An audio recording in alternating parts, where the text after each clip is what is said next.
శుక్లాంబరధరం విష్ణుం శశివర్ణం చతుర్భుజం ప్రసన్నవదనం ధ్యాయేత్ సర్వవిఘ్నోపశాంతయేత్. గురుర్బ్రహ్మా గురుర్విష్ణుః గురుర్దేవో మహేశ్వరః గురుః సాక్షాత్ పరబ్రహ్మ తస్మై శ్రీగురవే నమః. వ్యాసాయ విష్ణురూపాయ వ్యాసరూపాయ విష్ణవే నమో వై బ్రహ్మనిధయే వాసిష్ఠాయ నమో నమః. కూజంతం రామ రామేతి మధురం మధురాక్షరం ఆరుహ్య కవితాశాఖాం వందే వాల్మీకికోకిలం. శృతిస్మృతిపురాణానాం ఆలయం కరుణాలయం నమామి భగవత్పాదశంకరం లోకశంకరం. వాగర్ధావివ సంపృక్తౌ వాగర్ధప్రతిపత్తయే జగతః పితరౌ వందే పార్వతీపరమేశ్వరౌ. సూక్తిం సమగ్రయతున స్వయమేవ లక్ష్మీః శ్రీరంగరాజమహిషీమధురైః కటాక్షైః వైదగ్ధ్యవర్ణకుడగుంభనగౌరవైర్యాం కండూలకర్ణకుహరాः కవయోధయంతి. హైమోర్ధ్వపుండ్రమజహన్మకుటం సునాసం మందస్మితం మకరకుండలచారుగండం బింబాధరం బహుళదీర్ఘకృపాకటాక్షం శ్రీవేంకటేశముఖమాత్మని సన్నిధత్తాం. విమలపటీ కమలకుటీ పుస్తకరుద్రాక్షసస్తహస్తపుటీ కామాక్షీ పక్ష్మలాక్షీ కలిత విపంచీ విభాసి వైరించీ. మనోజవం మరుతతుల్యవేగం జితేంద్రియం బుద్ధిమతాం వరిష్టం వాతాత్మజం వనరయూధముఖ్యం శ్రీరామదూతం శిరసా నమామి. ఆపదామపహర్తారం దాతారం సర్వసంపదాం లోకాభిరామం శ్రీరామం భూయో భూయో నమామ్యహం. నారాయణం నమస్కృత్య నరం చైవ నరోత్తమం దేవీం సరస్వతీం వ్యాసం తతో జయముదీరయేత్. హరి ఓం. పరమేశ్వర స్వరూపైన సభకి నమస్కారం.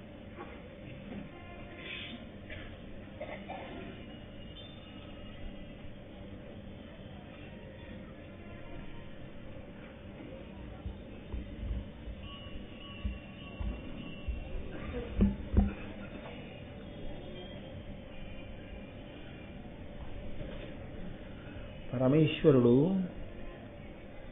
భూభారము పెరిగిపోయినప్పుడు, భూభారం అనగా భూమి మీద ఈశ్వరుని యొక్క ఆదేశమును తిరస్కరించి, వేదము యొక్క ప్రమాణమును తిరస్కరించి, పరమేశ్వరుని చేత దత్తమైనటువంటి బుద్ధి కేవలము భోగలాలసయందు మాత్రమే ఉపయోగించుకుంటూ ఈశ్వర పథమునందు తనకు తాను తన కర్మల చేత ప్రతిబంధకాన్ని సృష్టించుకుని ధర్మమునకు వైక్లభ్యము కలిగేటట్టుగా ప్రవర్తించేటటువంటి వారి సంఖ్య అధికమైనప్పుడు తద్భారమును నివారించుట కొరకు ఆయన యొక్క చిద్విలాసము ఎంత విచిత్రంగా ఉంటుందో, ఎక్కడెక్కడ దాని కొరకు ముందు చూపుతో ఆయన మహర్షులను ప్రచోదనం చేసి ఎంత గొప్పగా వ్యూహరచన చేస్తాడు అన్న దాంట్లో అంతర్భాగంగా నిన్నను కర్ణ జననము గురించి మీరు విని ఉన్నారు.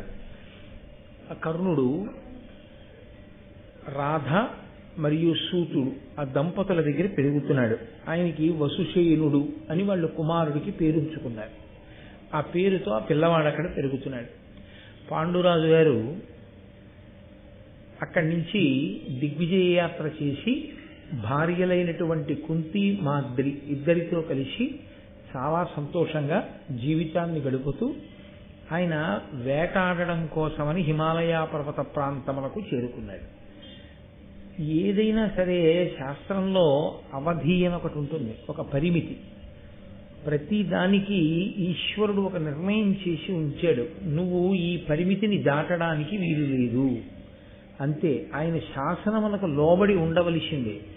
కానీ చాలా చాలా ఆశ్చర్యకరమైన విషయం ఏమిటంటే, ఒక్క మనుష్య ప్రాణి దగ్గరికి వచ్చేటప్పటికి మాత్రం ఆయన నువ్వు ఇలా వేదము ప్రమాణముగా స్వీకరించి జీవించు అని బుద్ధి ఇచ్చి విడిచిపెట్టాడు తప్ప నీవు ఇలా ఉండు అని శాసనం మాత్రం చేయలేదు.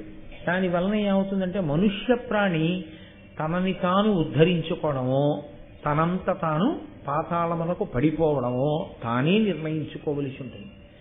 ఉద్ధరేనాత్మనాత్మానం అంటాడు. అందుకే గీతాచార్యుడు ఎవరిని వారు ఉద్ధరించుకోవలసిందే తప్ప ఆ విషయంలో ఈశ్వర శాసనము ఉండదు. మీరు చూడండి, సముద్రమునకు చెలియలి కట్టు ఉంటుంది.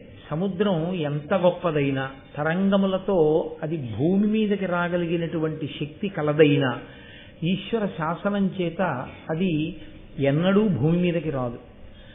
అలాగే అగ్నిహోత్రం, నిజంగా అగ్నిహోత్రం తలుచుకుంటే ఇల్లు కాదు ఊరు కాల్చగలిగిన ఆ అగ్నిహోత్రం కేవలం పాశకుడై, ఆయన వంట చేసి పెట్టేటటువంటి వాడై, ఇంట్లో మనకి వంట చెయ్యడంలో ప్రధానమైనటువంటి ఉపకరణంగా ఉంటాడు. హవ్యం వహతి దేవానాం కవ్యం కవ్యాసినామపి పాకంచ కురుతే వహ్ని శంకరస్యైవ శాసనాత్ అంటుంది లింగపురాణం. పరమేశ్వరుని యొక్క ఆదేశమును ఔదల దాల్చి ఆ అగ్నిహోత్రుడు ఇళ్లల్లో వంట చేసి పెడుతున్నాడు తప్ప ఆయన కర్మ ఏం కాలిందని మనకు ఆయన వంట చేసి పెట్టాలి. అందుకని పరమేశ్వర శాసనమును అన్ని ఔదల దాలుస్తాయి పంచభూతములు కూడా. మనుష్యుడు తన బుద్ధి చేత తాను వేదమును ప్రమాణముగా స్వీకరించి జీవించగలిగితే ఉద్ధరణ పథం మీదకి నడుస్తాడు. కాదు అని తనకిచ్చినటువంటి బుద్ధి కేవలం భోగములను అనుభవించడానికి మాత్రమే ఉపయోగించుకుంటే, ఆ పరిధిని అతిక్రమిస్తే, తనకి ఏర్పాటు చేయబడినటువంటి ధర్మములు తాను దాటిపోతే, దానిని వ్యసనంగా మార్చుకుంటే దాని చేత పతనం అవుతాడు. వ్యసనము అన్న మాటకి అర్థం అదే. లవ్ ధాతువుతో పిలుస్తారు, లౌల్యమును ఏర్పరుచుకునుట.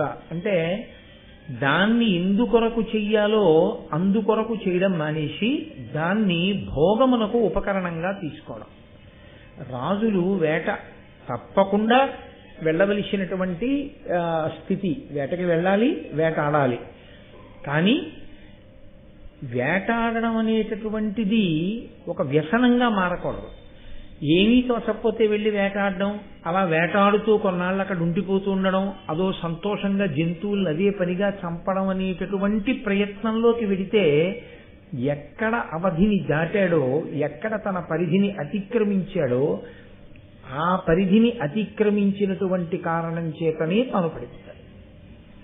అందుకే చాలా చిత్రమైనటువంటి విషయాలు ఉంటాయి. మీరు కొంచెం జాగ్రత్తగా గమనిస్తే ఎప్పుడైనా ఏమిటో నాకు ఈ దుఃఖం, ఏమిటో నాకు ఈ దుఃఖం అంటాడు. తన వలన ఎక్కడో ఎవరో పెద్దలు దుఃఖించారు. తన తల్లో, తన తండ్రో, తన అత్తగారో, తన మామగారో, తనకి ముఖ్యమైన బంధువులో నిరంతరం ఇతను అవమానిస్తుంటే వాళ్ళు ఏడుస్తూ ఉంటారు చెప్పుకోలేక. అది ఉత్తినే పోదు, అది ఏదో ఒక రూపంలో మళ్ళీ వచ్చి యువతల వాడిని బాధ పెడుతుంటారు. మనం ఎక్కడ పరిధిని అతిక్రమించామో పరమేశ్వరుడు దాన్ని గమనిస్తూ ఉంటాడు. ఏదో పొరపాటు అయిపోయింది, ఈశ్వర అతిక్రమించాను మన్నించు. కాబట్టి అతిక్రమించకుండా నిన్ను నువ్వు నియంత్రించుకోగలిగితే ఈశ్వర కృప కలుగుతుంది. నేను నియంత్రించుకోలేకపోతున్నానని గుర్తెరిగి శరణాగతి చేస్తే ఈశ్వర అనుగ్రహం కలుగుతుంది. రెండు వైపులా ఈశ్వరుడు తలుపులు తెరిచి ఉంచుతాడు. నన్ను నేను నియంత్రించుకోలేకపోతున్నాను కాబట్టి నేను కాల్చేస్తాను అండం. నన్ను నేను నియంత్రించుకోలేకపోతున్నాను కాబట్టి నీవు తప్ప నాకు దిక్కు లేదు, శరణాగతి చేశాడు, రక్షణ చేస్తాడు. లేదు, వేదమును ప్రమాణంగా తీసుకుని సాధన చేసే ప్రయత్నంలో ఒడుదుడుకులను ఎదుర్కొంటున్నాడు, అప్పుడు ఈశ్వరుడు అనుగ్రహిస్తాడు, బలం ఇస్తాడు, ఏదో ఒకనాటికి గెలవగలుగుతాడు. రెండూ లేదు, భోగములకే చిక్కి జీవిస్తున్నాడు, ప్రతి దాంట్లోనూ పరిధిని అతిక్రమిస్తూ ఉంటాడు, దాన్ని ఈశ్వరుడు అంగీకరించాడు. మీరు చూడండి, ప్రతి చిన్నదానికి మనం ఓ మాట అంటాం, మీ హద్దు మీరుతున్నారంటాం. పిల్లాడో మాట ఎక్కువ మాట్లాడనుకోండి, నీకు అనవసరం, నువ్వు అంత దూరం మాట్లాడక్కర్లేదంటాం. భార్య కొంచెం అనవసరపు విషయాల్లో అనవసరపు సలహా ఇచ్చిందనుకోండి, నువ్వు అనవసరపు సలహాలు ఇవ్వకు, నా ప్రతిష్ట పాడయ్యేటట్టు, నీ పరిధిని నువ్వు ఆలోచించుకుంటాం. సేవకుడితో ఈ మాట అంటాం, ప్రతివాడితో అంటాం. మనం ప్రతివాడితో అన్న మాటని ఈశ్వరుడు మనతో ఎందుకు అనడు? ఈశ్వరుడు కూడా అంటాడు, నువ్వు నీ పరిధిని అతిక్రమిస్తున్నావు, నేను నీకు ఇంద్రియములను ఎందుకు ఇచ్చానో, నీకు నేను బుద్ధిని ఎందుకు ఇచ్చానో దానికి నువ్వు వాడుకోవట్లేదు. నీ పరిధిని నువ్వు అతిక్రమించిన నాడు ఏది నీకు వ్యసనముగా మారిపోయిందో ఆ వ్యసనము నుండి ఆపద పుట్టుకొస్తుంది. కాబట్టి అప్పుడు వగచి ప్రయోజనం ఏముంటుంది? పాండురాజు గారి జీవితంలో వచ్చిన వైక్లభ్యం ఇదే వచ్చింది. ఆయన పరమధర్మాత్ముడు, అందులో సందేహం లేదు. కళ్ళు లేనటువంటి అన్నగారిని అంత గౌరవించాడు. తాను దిగ్విజయయాత్ర చేసి తెచ్చినటువంటి ధనాన్నంతటినీ తీసుకెళ్లి ధృతరాష్ట్రుడికి ఇస్తే ధృతరాష్ట్రుడు దానితో అన్ని అశ్వమేధయాగములు చేయగలిగాడు.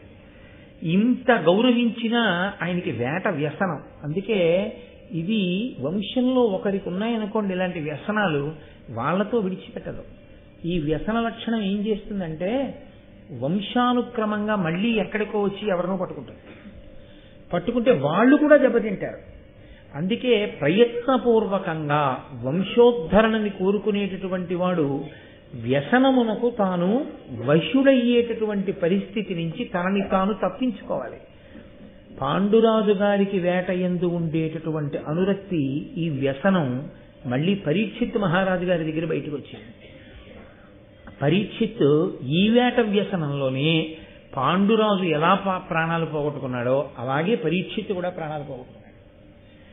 కాబట్టి నీతో పోదు, నువ్వు దేని యందు మమేకమవడం నేర్చుకున్నావో అదే లక్షణం వంశంలో ఎక్కడో ఒక్కడ వస్తుంది. అందుకే పిల్లనిచ్చే ముందు 7 తరాలు అటు ఇటు చూడండి అంటారు.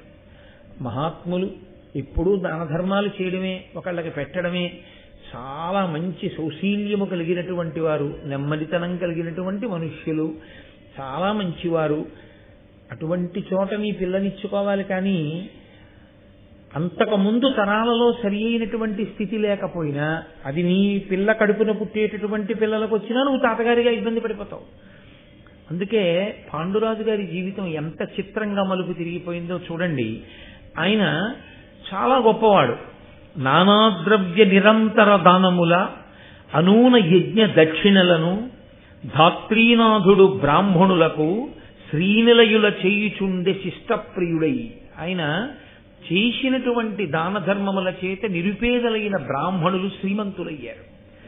అంత గొప్ప దాన ధర్మాలు చేశాడు, అంతగా ధర్మానికి నిలబడ్డాడు. కానీ వేట వ్యసనం. అందుకని హిమవత్ పర్వత ప్రాంతానికి 2 భార్యలతో కలిసి వేటకి బయలుదేరాడు. వాసవ సన్నిభుండు హిమవన్నగ దక్షిణ పార్శ్వభూములన్ శ్రీసతి బోని కుంతియును చెల్వగుమాద్రియు తోడరాగా బాణాసన బాణభాసిత మహాభుజుడై విహరించుచుండే ఇచ్ఛా సదృశంబుగా గజావశాద్వయ మధ్య గజేంద్ర లీలతో 2 ఆడ ఏనుగుల మధ్యలో వెళ్ళేటటువంటి ఒక మగ ఏనుగు మదపుటేనుగు ఎలా వెడుతుందో అలా కుంతి మాద్రి ఇరుప్రక్కల ఉండగా తాను దేవేంద్ర వైభవంతో సాక్షాత్ లక్ష్మిని పోలినటువంటి కుంతి, ప్రకాశించేటటువంటి మాద్రి ఇద్దరు ఇరువైపులా కలిసి రాగా ఆయన బాణ పరంపరను గురి చూసి కొట్టగలిగినటువంటి లక్ష్యశుద్ధి కలిగినటువంటి వాడై గొప్ప దీర్ఘమైన బాహువులతో పరాక్రమంతో హిమవత్ పర్వత ప్రాంతమునకు వేట కొరకు బయలుదేరి వెళ్ళాడు. రోజు వెడుతున్నాడు, వేట ఆడుతున్నాడు. ఈయన అక్కడ ఉండిపోతే మరి ఈయనకి కావలసినటువంటి భోగ పదార్థాలు ఇవన్నీ ధృతరాష్ట్రుడు అంతఃపురం నుంచి పంపిస్తున్నాడు. ధృతరాష్ట్రుడు పంపించినటువంటి భోగోపకరణములన్నింటినీ వాడుకుంటూ ఆయనకి అక్కడ సంతోషంగా అనిపించింది. వేట అనేటటువంటిది రాజధర్మమునందు ఒక అంతర్భాగం. ఎంతకాలం అంతకాలం వేటాడి వెళ్ళిపోవాలి. కానీ ఆయన అక్కడ ఉండిపోయాడు, చాలా కాలం ఉండిపోయి ప్రతిరోజు అదే పనిగా చక్కగా వచ్చిన వస్తువులన్నీ వాడుకోవడం, సంతోషంగా భోగం అనుభవించడం, తెల్లవారేటప్పటికి అరణ్యంలోకి వెళ్ళడం, ఏవో కొన్ని జంతువుల్ని పడగొట్టడం, వస్తూ ఉండడం. ఇది వ్యసనం కింద మారింది. ఒకరోజు అరణ్యంలో వేటకు బయలుదేరాడు. వేటకు బయలుదేరిన వాడి కోరిక ఏముంటుందండి? జంతువుల్ని పడగొట్టాలి. ఆ రోజు చాలాసేపు వెతికాడు. బుద్ధి దేనివల్ల భ్రంశం అయిపోతుందో చూపిస్తూ ఉంటారు. పంచమ వేదం కదండి మహాభారతం. క్రోధాద్భవతి సమ్మోహ, సమ్మోహాత్ స్మృతి విభ్రమ, స్మృతి భ్రంశాత్ బుద్ధినాశో, బుద్ధినాశాత్ ప్రణశ్యతి. కాబట్టి ఆయన బయలుదేరాడు. బయలుదేరి వేటకు వెళ్ళిన తర్వాత అరణ్యంలో ఆయనకి ఒక్క మృగం కూడా కనపడలేదు. ఎక్కడ లేని కోపం వచ్చింది. ఎప్పుడైతే కోపం వచ్చిందో అప్పుడు బుద్ధి భ్రంశం అయిపోయింది. బుద్ధి ఎప్పుడు భ్రంశం అయిపోయిందో అప్పుడు నేను ఇలా వేటాడవచ్చా, ఇలా వేటాడకూడదా, ధర్మాన్ని మర్చిపోయాడు. మరిచిపోయి ఒక చోట ఆయనకి ఒక ఇర్రి అంటే మగలేడి, ఒక ఆడలేడి 2 క్రీడిస్తూ కనపడ్డాయి. ఆయన మనసిజరాగంబున పెనగిన ఇర్రిని లేడి చూచి కృతహస్తుడు పెల్చన ఈ నమ్ము నారింటిని త్రెళ్ళగా చేసే కడు కఠిన హృదయుండై. నన్నయ్య గారు ఋషితుల్యుడు. ఆయన నిర్దాక్షిణ్యమైనటువంటి తీర్పు చెప్పేస్తున్నారు. వేటాడేవాడు బాణం వేసి కొట్టేది మృగం చచ్చిపోవాలనే కొడతాడు. ఇన్నాళ్ళు ఆ పాండురాజు వేటాడితే కఠిన హృదయుడు అననటువంటి వారు, వేదాంగములు చదువుకున్నాడని కితాబిచ్చినటువంటి వారు, అటువంటి వ్యాసుడన్న మాటని ఆంధ్రీకరిస్తున్నారు నన్నయ్య గారు. కఠిన హృదయుడై అంటే చెయ్యకూడని పనిని చేస్తున్నాడు, ధర్మమును అతిక్రమించాడు. ఇందువలన అంటే మనసిజరాగంబున పెనగిన ఇర్రిని లేడిని చూచి, ఒక ఆడలేడి మగలేడి రెండూ కూడా మన్మథతాపమునకు గురి అయినవై, సమస్త జీవకోటి యందు అది అంతర్భాగం ప్రత్యుత్పత్తి యందు మన్మథరాగము కలిగినటువంటివై ఒకదానితో ఒకటి క్రీడిస్తున్నాయి. ఆ క్రీడిస్తున్నటువంటి వాటిని చూసి వాటి మీద ఏకకాలంలో 5 బాణములను ప్రయోగించాడు. 5 బాణములను ఒకేసారి ప్రయోగించిన కారణం చేత మగలేడి ఆడలేడి వెంటనే కింద పడిపోయింది. కింద పడిపోగానే వాటిలోంచి స్వశరీరములతో ఎవరు కామరూపులయ్యేటువంటి లేడి రూపాన్ని ధరించారో ఆ మునిపత్ని ఇద్దరు ఆ లేడి శరీరాన్ని విడిచి పైకొచ్చారు. వాళ్ళు ఒక మునిపత్ని. వాళ్ళకి వాళ్ళు చేసినటువంటి తపస్సు యొక్క గొప్పతనం చేత కామరూపం అలవాటు పడింది. వాళ్ళకి ఆ శక్తి ఉంది కాబట్టి వాళ్ళు మనుష్య శరీరంతో కాదు, మన ఇద్దరం మగలేడి ఆడలేడిగా క్రీడిద్దాం అరణ్యంలో అనుకుని వాళ్ళు లేడి రూపాల్ని ధరించి క్రీడిస్తున్నారు. ఎక్కడైనా ధర్మం ఏమిటంటే అలా మన్మథ క్రీడ యందు ఉన్నటువంటి జంతువులను బాణం వేసి రాజు కొట్టకూడదు. అది మినహాయింపు. ఎంత వేటాడుతున్నా వాటిని విడిచిపెట్టేసేయాలి. కానీ ఈయన 5 బాణములతో ఆ మృగాల్ని కొట్టాడు. కొడితే ఆడలేడి రూపంలో ఉన్నటువంటి మునిపత్ని వెంటనే శరీరాన్ని విడిచిపెట్టేసి, ముని మాత్రం ఇంకా కొస ప్రాణంతో మిగిలి ఉన్నాడు. ఆయన ప్రాణం పోతోందని బాధపడలేదు, ప్రాణం పోయేటట్టుగా పాండురాజు కొట్టాడని కోప్పడలేదు. ఇది చాలా చిత్రంగా ఉంటుంది. వాళ్ళకి ఎప్పుడూ ధర్మమే. ఆయన వెంటనే శాపవాక్కు విడిచిపెట్టేయచ్చు. ఎందుచేత అంటే ఆయనకు ఆ తపశ్శక్తి ఉంది. కానీ కోపంతో శాపవాక్కు విడిచిపెట్టేశాడో, అవతలవాడు కానీ ధర్మమునందు నిలబడిన వాడై ఉన్నాడో తనని కట్టి కుడిపేస్తుంది. ఈ జన్మకేం లేకపోవచ్చు, కానీ ఆఖరి క్షణంలో చేసినటువంటి పాపమైనా ఉత్తర జన్మల్లో పాడు చేసేస్తుంది. దానికి ఇంత తపస్సు ఎందుకు చేసినట్టు? కాబట్టి ఆ కొస ప్రాణంతో కూడా ఆయన ధర్మాన్ని ప్రశ్న వేశాడు. నీ ఎందు ధర్మమున్నదా, ఇది న్యాయం, నువ్వెందుకు వేసావు బాణం అని అడిగాడు. ఇప్పుడు సమర్థించుకోగలిగితే పాండురాజు కొస ప్రాణంతో విన్నాడండి. పరాకుబడి కాదు, బహుజాగ్రత్తగా పరాకు లేకుండా వింటున్నాడు ముని. ఏమిటి ఆయాసపడిపోతూ ఆఖరి ప్రాణంతో రొప్పుతూ, ఒకవేళ రాజు ధర్మమునందు నిలబడి నన్ను కొట్టలేదు కదా, ధర్మమునందు నిలబడి కొట్టి ఉంటే నేను ఒక్క మాట అనడానికి వీల్లేదు. కాబట్టి ఎందుకు కొట్టావు అని అడగచ్చు. కానీ ఆయన అలా అడగలేదు ముని. ఆయన ఆ కనపడినటువంటి పాండురాజును అన్నాడు, పరవనోపకయున్న మయమిరిచి పింటి పెనగియున్నను ప్రసవింప మునసియున్న తివులు కొనియున్న మృగముల తివిరి ఏరు రెరచి ఆహారముగమును నెరుకులైన నువ్వు పరవనోపకయున్న పరుగెత్తలేక దెబ్బ తగిలి నిలబడిపోయినటువంటి ప్రాణిని రాజు కొట్టకూడదు వేటలో. 2 మైమెరచి పెంటి పెనగియున్న ఆడజీవితో మగజీవి జంతువైనా సరే మన్మథ క్రీడ కలుపుతున్నటువంటి వేళలో బాణం వేసి చంపకూడదు.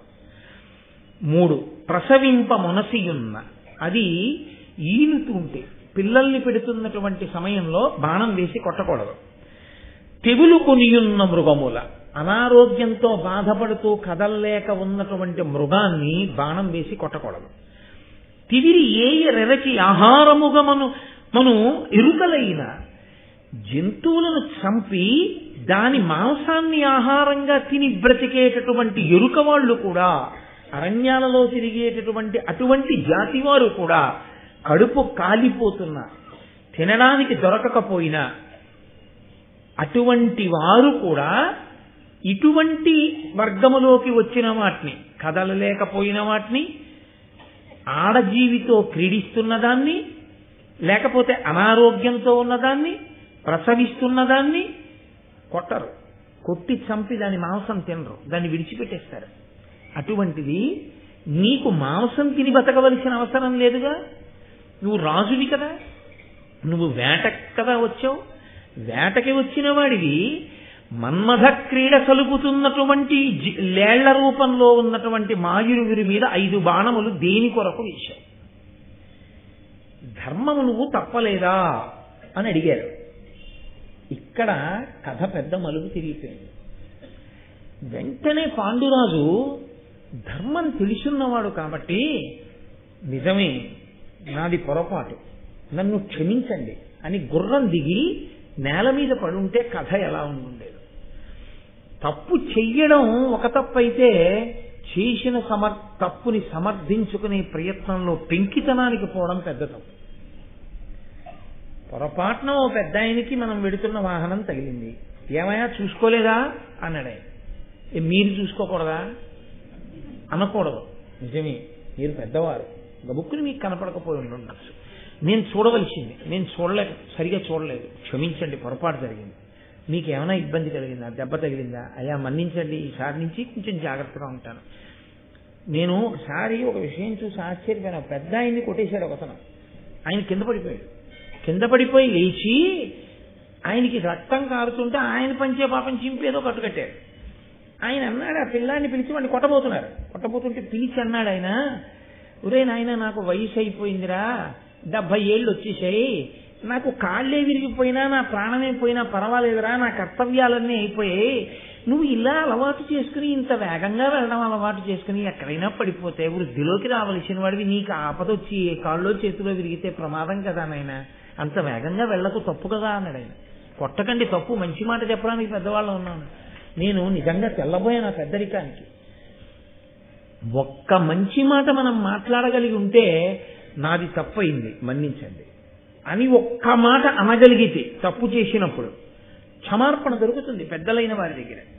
కానీ అలా అనలేకపోయాడు పాండురాజు. కారణం ఏంటంటే ఆ రోజున ఒక్క మృగం కూడా దొరకలేదు. దొరికిన మృగం మునిగా మారి తనని తిరిగి ప్రశ్న వేస్తున్నాడు, ధర్మాన్ని అడుగుతున్నాడు. ఇదా ఆయనకి కోపం వచ్చి నిజమే, నేను అలా చేయకుండా ఉండవలసింది అని ఒక్క మాట అంటే పోయేది. ఆఖరి ప్రాణంతో ఉన్నాడండి ఆయన, అసలు మాట్లాడగలిగిన స్థితి కాదది, ఎందుకంటే ఇంకా కొన ఊపిరితో ఉన్నాడు. తొందరగా ఆయన ఉద్దేశ్యం ఏమిటో తెలుసా అండి? ఇలా ధర్మం తప్పి ప్రవర్తించేటటువంటి రాజు నా ఎదురుగుండా ఉన్నవాడైతే ఇతనిని విడిచిపెడితే లోకాన్ని పాడు చేస్తాడు ఈ ఉద్ధతితో. ఇతను ధర్మం తప్పని వాడైతే శాపవాక్కు విడిచిపెడితే లోకానికి ధర్మమూర్తి అయిన రాజు పోతాడు. కాబట్టి నేను తెలుసుకోవాలి ధర్మమునందున్నాడో లేదో. అందుకే నేను మీతో తరచు మనవి చేస్తుంటా, ఈ దేశంలో ఎప్పుడు పరిశీలించినా ఇదొక్కటే పరిశీలించారు, ధర్మమే. అందుకే జాతీయ పతాకంలో కూడా ధర్మచక్రమే. అంతే, ధర్మచక్రమే మనకి ఎప్పుడూ ధర్మం ధర్మం ధర్మం ధ్రియతేవా జనైరితి ధర్మం. నువ్వు నీ ధర్మాన్ని పట్టుకున్నావా లేదా? గీతాచార్యుడు ప్రబోధం చేసేదంతా ధర్మం. పూజ కెడితే చతుర్విధ పురుషార్థాల్లో ముందు ధర్మం. రామచంద్రమూర్తి కావ్యం రామాయణం చూస్తే ధర్మం. ఎక్కడికి వెళ్ళండి ధర్మం, అదే బోధ చేస్తారు. బతికున్నంత కాలం పట్టుకోవలసింది వినవలసింది ఏదైనా ఉంటే ధర్మం ఒక్కటే, అదే బోధ చేయబడుతుంది. ప్రాణం పోయే ముందు కూడా అదే అడుగుతున్నాడే. ఆయనకు అనుమానం వచ్చింది, కావాలనే కొట్టాడు, తప్పుగా కొట్టాడు అని. నువ్వు వేటాడుతూ ఉండగా నీకు కొంతసేపు మృగం కనపడలేదన్న కోపంలో బుద్ధి వశం తప్పి ఇంత ఘోరంగా ప్రవర్తించేటంత తేలికగా కోపాన్ని పొందగలిగిన వాడవైతే నువ్వు పుట్టిన వంశం ఎటువంటిది? నువ్వు జ్ఞాపకం పెట్టుకోవద్దు, నీ ముందు వాళ్ళ కీర్తి పోతుందేమో. కాబట్టి ఆయన అన్నాడు, ఇనసమతేజులై ధరణి నిన్నడు ధర్మపదంబు తప్ప త్రొక్కని భరతాది రాజుల జగన్నుత వంశమునందు పుట్టి నీ కనఘ చరిత్ర ఇట్లు తగునయ్యా ధర్మము సేయ నీ ఎరుంగని నృపధర్మముల్ కలవే కౌరవ పుంగవా గౌరవస్థితి. ఎంత మర్యాదగా మాట్లాడాడు చూడండి. ఆయనకి ఎక్కడా కోపం లేదు. నేను రాజుతో మాట్లాడుతున్నాను. అందున పాపం భీష్ముడు ఎంతో కష్టపడ్డాడు. సింహాసనం ఖాళీ అయిపోతే వేదవ్యాసుడు అనుగ్రహిస్తే అంబాలికని పుట్టినటువంటి పిల్లలు ధృతరాష్ట్రుడు, పాండురాజు. కన్నులు లేనివాడైన కారణం చేత ధృతరాష్ట్రుడు సింహాసనానికి పనికిరాడు. పనికొచ్చి రాజ్యాన్ని ఏలుతున్నవాడు ఈయనొక్కడే. నేను తొందరపడి ఏమైనా అన్నానో మళ్ళీ సంక్షోభం వస్తుంది రాజ్యానికి, కాబట్టి నేను తొందరపడకూడదు. కాబట్టి ఎంత అనునయంగా మాట్లాడుతున్నాడో చూడండి. లోపల ఎక్కడ ప్రేమ ఉందో అక్కడ ధర్మం తప్పిన క్షమార్పణ చెప్పగలిగితే, ప్రాయశ్చిత్తం అన్నిటికన్నా పెద్ద ప్రాయశ్చిత్తం క్షమార్పణ వేడుకోవడమే. కాబట్టి పాండురాజు క్షంతవ్యోమేపరాధ, నా అపరాధము మన్నింపబడుగాక అని ఒక్క మాట అని ఉంటే భారతం ఎలా ఉండుండేదో. భారతాన్ని భారతంగా మీరు పాండురాజు కథ అని వినకండి. పెద్దల పట్ల అపచారం చేసి పెద్దలకి క్షమార్పణ చెప్పడానికి మీకు భేషజం ఎదురైతే కట్టి కొడపడం మొదలైన నాడు మీరు తప్పించుకోలేరు. అప్పుడు చాలా చాలా ఆ కట్టి కొడపడం ఎంత దూరం పెడుతుందో తెలుసా అండి? చేసిన తప్పు మీది. మీరు పెద్దల పట్ల అమర్యాదగా ప్రవర్తించారు. ఆయన ఖేదపడ్డాడు. ఆయన పడ్డ బాధ కట్టి కుడిపి తీరుతుంది ఎప్పుడప్పుడు. అది బాధ పెట్టడం మొదలు పెడితే హరిబ్రహ్మాదులు కూడా దాన్ని తొలగించలేరు. అప్పుడు మళ్ళీ ఆయనకే క్షమార్పణ చెప్పవలసి ఉంటుంది. మీరు గుర్తు తెచ్చుకుని అప్పటికి మీరు శరీరం విడిచిపెట్టి ఉంటే భావితరాలు పాడైపోవలసిందే. ఆ స్థితి రాకుండా ఉండాలంటే మనుష్యుడన్న వాడికి ఎప్పుడూ ఒకటి జ్ఞాపకం ఉండాలి. ఏదో ఒక అహంకారం చేత తప్పు చేశానని లోపల తెలిసి కూడా బుకాయించుకునే లక్షణం ఉండకూడదు. తప్పు చేస్తే అయా నన్ను మన్నించండి అన్నవాడెవరో వాడు మెట్లు ఎక్కుతున్నాడు. ఎవడు తల ఉంచాడో వాడు ఉన్నతికి నడుస్తాడు. అందుకే నేను మీతో మనవి చేశా, ఎవడు పూజ చేస్తున్నాడో వాడు పూజింపబడుతున్నవాడు.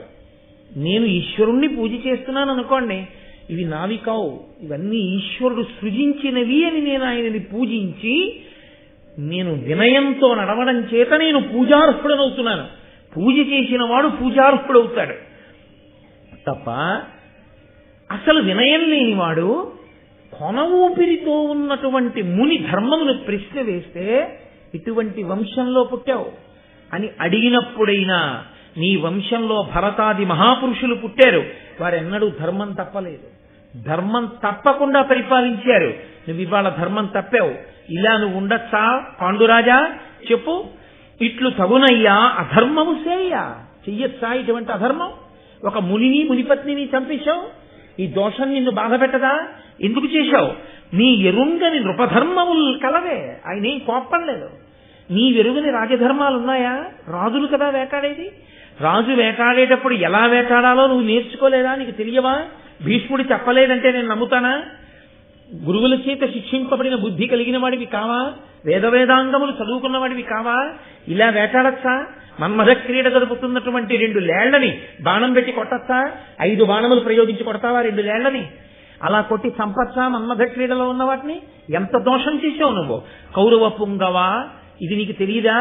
ఎందుకు చేశావు ఈ దోషం అంటే నేను మీతో మనవి చేశానే, అయ్యయ్యయ్యయ్యో ఎంత అపరాధం జరిగిపోయింది మహానుభావ, ఆఖరికి మీ వంటి వారి మీద నేను బాణం వేశాను, నన్ను మన్నించండి అని ఉంటే చేసిన పాపం పోవాలి. కాబట్టి దాన్ని ఎంత తగ్గించి ముని వాక్కు విడిచిపెట్టినో మనకి తెలియదు. కానీ ఆయన కొస ప్రాణంతో రొప్పుతూ పాండురాజు జవాబు కొరకు ఎదురు చూస్తున్నాడు అన్నారు నన్నయ్య గారు. అంటే చూడండి, ఈనాడు ఉన్న పద్ధతి కాదు. అవతలవాడు ఏం చెప్పుకోవాలనుకుంటున్నాడో అది చెప్పినది విన్న తర్వాత తప్ప శిక్ష వెయ్యడం ఈ జాతి లక్షణం కాదు. ఎవరో చెప్పిన న్యాయం కాదు ఈ దేశానికి. ఎవడైనా ఒకడు అపరాధం చేశాడు అని మీకు అనిపిస్తే వాడు అపరాధం చేసిన వాడు కాడు, వాడు అపరాధము చేసిన వాడిని నిరూపింపబడాలి. Everyone is good unless the contrary is proved అన్న ప్రొవెర్బ్ ఇవాళ ఇంగ్లీష్ వాడు చెప్పారేమో, అది మన ధర్మశాస్త్రాలు ఎప్పుడో మాట్లాడాయి. ఇంత కట్టెదుట తనని కొట్టి ఆఖరి ఊపిరితో రుప్పుతున్నా చెప్పుకునే అవకాశం ఇచ్చాడు పాండురాజుకి. ఎందుకు చేశావు ఇది అని అడిగాడు. ఇంకొకలా చెప్పి ఉంటే ఏమవునో పాండురాజు ధర్మము తెలిసి బుకాయించాడనే అనవలసి ఉంటుంది. ఇక్కడ ఆయన అడిగిన 5 కోణాల్లో ఇందులోకి వస్తుందో ఆయన చెప్పలేదు. చెప్పకుండా అన్నాడు, పగరగని చైతురేనియు మృగకులంబుగని సహింపరు రాజులు మొనసివాని గ్రస్సరగ సంపుదురు నమ్మకిచ్చి చంప జనదు మాయాబలంబున జనదు చంప. పగవాడు శత్రురాజు ఎదురుగుండా కనపడినా చంపకుండా విడిచిపెట్టేస్తారేమో రాజులు. జంతువు కనపడితే మాత్రం చంపకుండా విడిచిపెట్టరు. మోసగించి చంపకూడదు, లేకపోతే నమ్మించి చంపకూడదు. ఈ 2 రకాలుగా చంపకూడదు. కానీ శత్రువునైనా విడిచిపెడతాం, మృగాన్ని మాత్రం విడిచిపెట్టాం. ఉందా అలా ఎక్కడైనా? అలా ఎక్కడా లేదు. అలా అయితే అసలు అరణ్యంలో జంతువు అన్నది ఉండకుండా వేటాడమని చెప్పాలి. అలా లేదుగా. ఖచ్చితంగా బుకాయింపేది. తను చేసిన తప్పుని తాను సమర్థించుకునే ప్రయత్నమే. ఈ 2 రకాలుగా చంపకూడదు. కానీ ఇంకెలాగైనా చంపేయచ్చు, మన్మథ క్రీడలో ఉన్న వాటిని కూడా చంపేయచ్చు అన్నది సత్యమైతే, తను తప్పు చేసి కూడా శపించినటువంటి ముని పాడైపోయాడని వ్యాసుడు చెప్పి ఉంటారు. అలా చెప్పలేదుగా వ్యాసుల వారు. పాడైపోయింది పాండురాజు ఒకటే. కాబట్టి అక్కర్లేని బుకాయింపుకి పాండురాజు వెళ్ళి నమ్మించి చంపకూడదు, మోసగించి చంపకూడదు. శత్రువు కనపడినా మేము విడిచిపెట్టాలనుకుంటే విడిచిపెడతాం, మృగాన్ని మాత్రం విడిచిపెట్టాం. మృగంగా కనపడ్డం నీ కర్మ. అలా ఎందుకు కనపడ్డావు? మునిగా కనపడితే నమస్కరించేవాడిని.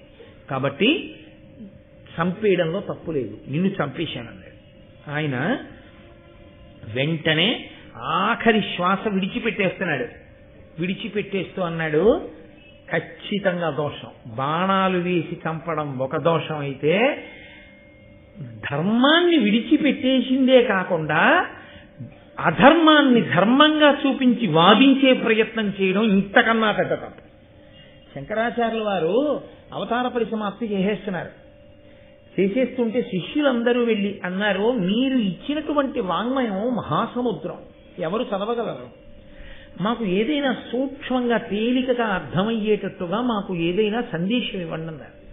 ఆయన శరీరాన్ని విడిచిపెట్టేస్తూ చెప్పిన మాటలు, వేదో నిత్యమధీయతాం తదుదితం కర్మస్వనుష్ఠీయతాం.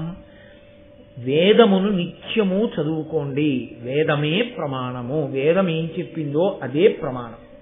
తదుజితం కర్మస్వనుష్ఠీయతాం, వేదం ఎలా చెప్పిందో మీరు చేసే పనులు అలాగే చెయ్యండి. మీకు ఉన్నటువంటి జ్ఞానం ఏదిందో, మీకు పరమేశ్వరుడిచ్చిన వాక్కు ఏదిందో దాన్ని ఎప్పుడూ వేద ప్రమాణమును సమర్థించడానికే ఉపయోగించండి. దుస్తర్కాస్తు విరమ్యతాం, వేదము చెప్పిన ధర్మము కాదని వాదించడానికి మీ వాగ్బలమును ఉపయోగించవద్దు, పాడైపోతాడు. కాబట్టి దుస్తర్కాస్తు విరమ్యతాం, శృతి శిర పక్ష సమాశ్రీయతాం. మీరు ఆ వేదము చెప్పినటువంటి మాటలను మాత్రమే ఆదరించండి. మహానుభావుడు శంకరులంతటి వారిది అదే తీర్పు, అదే చిట్ట చివరి సందేశం. ఎప్పుడైతే రాజు బుకాయించాడో ఆఖరి ఊపిరిని వాక్కుగా మార్చాడు ముని. ఊపిరి మీద కదండి వాక్కు ఉంటుంది. ఇప్పుడు ఆయన తపోబలమంతా శాపవాక్కుగా వచ్చి మీద పడిపోతోంది. 5 బాణముల చేత ముని శరీరం విడిచిపెట్టినా చేసుకున్న తపస్సుకు ఉత్తమ శరీరంలోకి మళ్లీ పెడతాడు. కానీ బతికున్న పాండురాజు పనికి మాలిన వాడై కూర్చుంటాడు. ఆఖరి ఊపిరి వాక్కుగా మారిపోతోంది. ఇది క్షమించాను అన్న వాక్కుగా మార్చుకోవడము పాండురాజు చేతిలోనే ఉంది. తనని తాను పాడు చేసుకునే మాటగా అవతల వారి నుంచి తెచ్చుకోవడము పాండురాజు చేతిలోనే ఉంది. అందుకే మనకి మాట ఉంది కదా అని వాడకూడదు. మాట ఏదైనా సాధిస్తుంది లోకంలో. మాటల చేత దేవతలు మన్నన చేసి వరంబులిత్తురు. మాటల చేతనే దేవతలు మన్నించి వరం ఇస్తారు. మాటల చేతనే శత్రువులు పెరిగి ప్రాణాలు కూడా పోతాయి. కాబట్టి ఇప్పుడు ఆయన అన్నాడు, వేళ్ల రూపంలో ఉండి మన్మథ క్రీడ అనుభవిస్తున్నటువంటి మా ఇరువురి మీద 5 బాణములు ప్రయోగించి పడగొట్టి చంపి ధర్మమును అతిక్రమించావు కనుక నీవు నీ భార్యలలో ఏ భార్య ఎందైనా మన్మథ పీడితుడవై సంగమ సుఖాన్ని అనుభవించేటటువంటి ప్రయత్నం చేసిన ఉత్తర క్షణంలో నీవు ఆ భార్య కూడా మరణించెదరుగాక. నేను నా భార్య మరణించాగా నువ్వు నీ భార్య మరణించెదరుగాక. ఏమైపోయింది ఇప్పుడు మళ్ళీ? ఇంత గొప్ప పాండురాజు ఉన్నాడు, అంత గొప్ప కుంతి మాద్రి భార్యలున్నారు, సంతానం లేదు. భార్యలతో కలవకూడదు కాబట్టి సంతానం లేదు. మళ్ళీ సింహాసనానికి ప్రమాదం వచ్చింది. ధృతరాష్ట్రుడు ఉన్నాడు, 101 మంది భార్యలున్నారు, ఇప్పటి వరకు పిల్లలు లేరు. గాంధారికి 101 మంది పుడతారని పరమేశ్వరుని యొక్క వరం. కాబట్టి ఇప్పుడు ధృతరాష్ట్రుడికి పుట్టాలి. ఇప్పుడు చేజేతులా ఏం చేసుకున్నట్టు పాండురాజు తనతో పోగొట్టుకున్న ఆ వైభవాన్ని, తనకి బిడ్డలు పుట్టరు కనుక ఇప్పుడు బిడ్డలు పొందవలసిన వైభవాన్ని కూడా పోగొట్టుకున్నాడు. ఇప్పుడు ధృతరాష్ట్రుడికి బిడ్డలు పుడితే వారసులు. ఏ కారణం చేతనైనా పుట్టినటువంటి 101 మంది పనికి మాలిన వాళ్ళు అయ్యారనుకోండి, 101 సంతానం కావాలంది కానీ సత్సంతానం కావాలనలేదుగా. పనికి మాలిన వాళ్ళు పుట్టారనుకోండి, ప్రజలందరూ పాడైపోతారు. దేని కొరకు తన తల్లి సత్యవతి అలమటించిందో, తన నాయనమ్మ అలమటించిందో, దేని కొరకు అంబికా అంబాలిక అలమటించారో, దేని కొరకు వ్యాస భగవానుడంతటి వాడు తేజోప్రదానం చేసి సంతానాన్ని కృప చేశాడో, ఇన్ని నాశనం అయిపోయాయి ఒక్కడి కోపానికి, ఒక్కడి బుకాయింపుకి, ఒక్కడి మాటకి. పరాకుగా ఉండు, ఏమనుకుంటున్నావో నీ ఇష్టం వచ్చినట్టు మాట్లాడవద్దు. గుండెల మీద చెయ్యేసి పెద్దల దగ్గర మాట్లాడక అహంకారంతో. చీల్చి చెడ్డాడేస్తుంది వాళ్ళ కోపం. వాళ్ళకి అస్త్రం అక్కర్లేదు, నీకు అస్త్రాలు కావాలేమో, శస్త్రాలు కావాలేమో, మహాత్ముల మాట చాలు తపోబలంతో. కాబట్టి ఆ స్థితి తెచ్చుకోవద్దు సుమా. పాండురాజు కథగా మీరు వినకండి మహాభారతాన్ని. అందుకే వ్యాస భగవానుడు గుండెల మీద చెయ్యేసి చెప్పాడు, లోకంలో లేనిది భారతంలో లేకపోవడం లేదు, భారతంలో ఉన్నది లోకంలో జరగకపోవడం లేదు. అందుకే భారతం చదువుకున్నవాడు పాడైపోవడం అన్నది ఉండదన్నాడు. ఎలా బతకాలో తెలుస్తుంది కాబట్టి వాడు వాడి తర్వాత తరాలు కూడా సుఖపడతాయని చెప్పాడు. లేకపోతే అర్ధంతరంగా తను తన తర్వాత తరాల్ని కూడా నాశనం చేసి వెళ్ళిపోతాడు, పాడు చేసేసి. కాబట్టి మహానుభావుడు ఇప్పుడు విడిచిపెట్టవలసిన శాపమాకు విడిచిపెట్టేశాడు. ఇప్పుడు వెళ్ళి ఆయన కాళ్ళ మీద పడదామంటే ఉన్నాడా? లేడు. అంతే, ఆ శరీరం వదిలిపెట్టేశాడు. ఒకసారి శరీరం వదిలిపెట్టేశాడో, శరీరం వదిలిపెట్టిన వాడికి పోయిందేమీ లేదండి. ఎవరు ఉద్ధతితో ప్రవర్తించాడో వాడు పాడైపోతాడు. మధ్వార్జునమని ద్రవిడ దేశంలో ఒక గొప్ప క్షేత్రం, చంద్రశేఖరేంద్ర సరస్వతి స్వామి వారు నడిచే దేవుడు, పరమాచార్య, మహానుభావుడు, ప్రాతస్మరణీయులు, అపర శంకరాచార్యుల వారు. అటువంటి వారికి అత్యంత ప్రీతిపాత్రమైన క్షేత్రం అది. అక్కడి నుంచి ఒక ఐశ్వర్యవంతుడు ఒక రోజున ప్రసాదం పట్టుకొచ్చి ఆయన చేతిలో పెట్టి, మధ్యార్జునంలో ఏదో 121 పర్యాయములో నమక చమక పారాయణం చేసి అభిషేకం చేశాం, ప్రసాదం తెచ్చాను అన్నాడు. ఆయన ప్రసాదం తీసుకోలేదు. అసలు ఆయన మధ్యార్జున నుంచి ప్రసాదం వచ్చిందంటే తీసుకోకుండా ఉండరు. ఆయన ప్రసాదం చేతితో ముట్టుకోకుండా అన్నారు, ఒక్క క్షణం కళ్ళు మూసుకుని దేని కొరకు చేయించావు అభిషేకాలని అడిగారు. దేని కొరకు చేయించావు నమక చమక పారాయణ అంటే లోకశాంతి కొరకు, వర్షాలు పడాలని అన్నాడు. కాదు, నీ పొలంలో వర్షాలు లేక పంటలు పండట్లేదు, నీ ఐశ్వర్యం కోసం నువ్వు అవి చేయించావు, అవునా అని అడిగారు. అవును. మహాత్ముల దగ్గర వెళ్ళి పిచ్చివాగుడు, అవును అన్నాడు. ఆయన మళ్ళీ కళ్ళు మూసుకుని, ఎంతమందిని పిలిచే నమక చమకాలు చదివించావు? ఏదో 21 మంది పండితుల్ని పిలిచాను, వాళ్ళందరూ వచ్చి నమక చమకాలు చదివారు. మళ్ళీ ఆయన కళ్ళు మూసుకుని కళ్ళు తెరిచి, అందులో మహావృద్ధుడు, చిన్నతనం నుంచి వేదం చదువుకున్నవారు, మహానుభావుడు, 84 సంవత్సరముల వయోవృద్ధుడు, ఫలానా వేద పండితుడు వచ్చి వేదం చదివారా, నమక చమక పారాయణం చేశారా? చేశారండి. ఆయన గబగబా చదవలేకపోతున్నారు, పెద్దవారు అయిపోయారని నువ్వు ఆయన మీద కోప్పడ్డావా? వెళ్ళి కోప్పడ్డానండి. ఓహో, మళ్ళీ కళ్ళు మూసుకుని కళ్ళు తెరిచారు. ఈయన మళ్ళీ ప్రసాదం చేతిలో పెట్టబడి అలా ఉంచు అని, నువ్వు వాళ్ళు అడగకపోయినా మీ అందరూ ప్రసాదం తీసుకుని వెళ్ళండి అని భోజనం పెట్టావా ఋత్విక్కులందరికీ? పెట్టానండి. పెడుతున్నప్పుడు పెద్ద ఆయనకి చక్కెర పొంగల్ ఇష్టం. ఆయన నిన్ను పిలిచి ఇంకొంచెం చక్కెర పొంగల్ ఏమంటే, నమక చమకాలు గబగబా చదవలేదు కానీ చక్కెర పొంగల్ మారువడ్డన కావాలని నీ మనసులో అనుకుని ఆయనకి వెయ్యకుండా వెళ్ళిపోయావా లేదా? వెళ్ళిపోయానండి, నిజమే. ఎక్కడ ఇదంతా కంచిలో కూర్చుని చెప్తున్నాడు పరమాచార్య మధ్యార్జునంలో జరిగిన విషయాన్ని. అవునండి నిజమే, వెళ్ళిపోయాను. వెయ్యలేదు ఆయనకి మారు. తర్వాత ఏం జరిగిందో నీకు తెలుసా? తెలీదండి. తెలుసు నీకు. అందరికీ సంభావన ఇస్తూ ఈయనకి కావాలని తగ్గించి మీరు నమక చమకాలు గబగబా చదవలేదు, దానివల్ల పారాయణ ఆలస్యమైంది, అందుకని మీకు తగ్గించాను సంభావన అని చెప్పి ఆయన చేతిలో పెట్టావా తాంబూలం? పెట్టానండి. అయ్యా ప్రసాదం పుచ్చుకోండి వెళ్ళిపోతానన్నాడు. అన్నీ చెప్పేస్తున్నారు ఈయనని. ఆయన కళ్ళు విప్పన్నారు.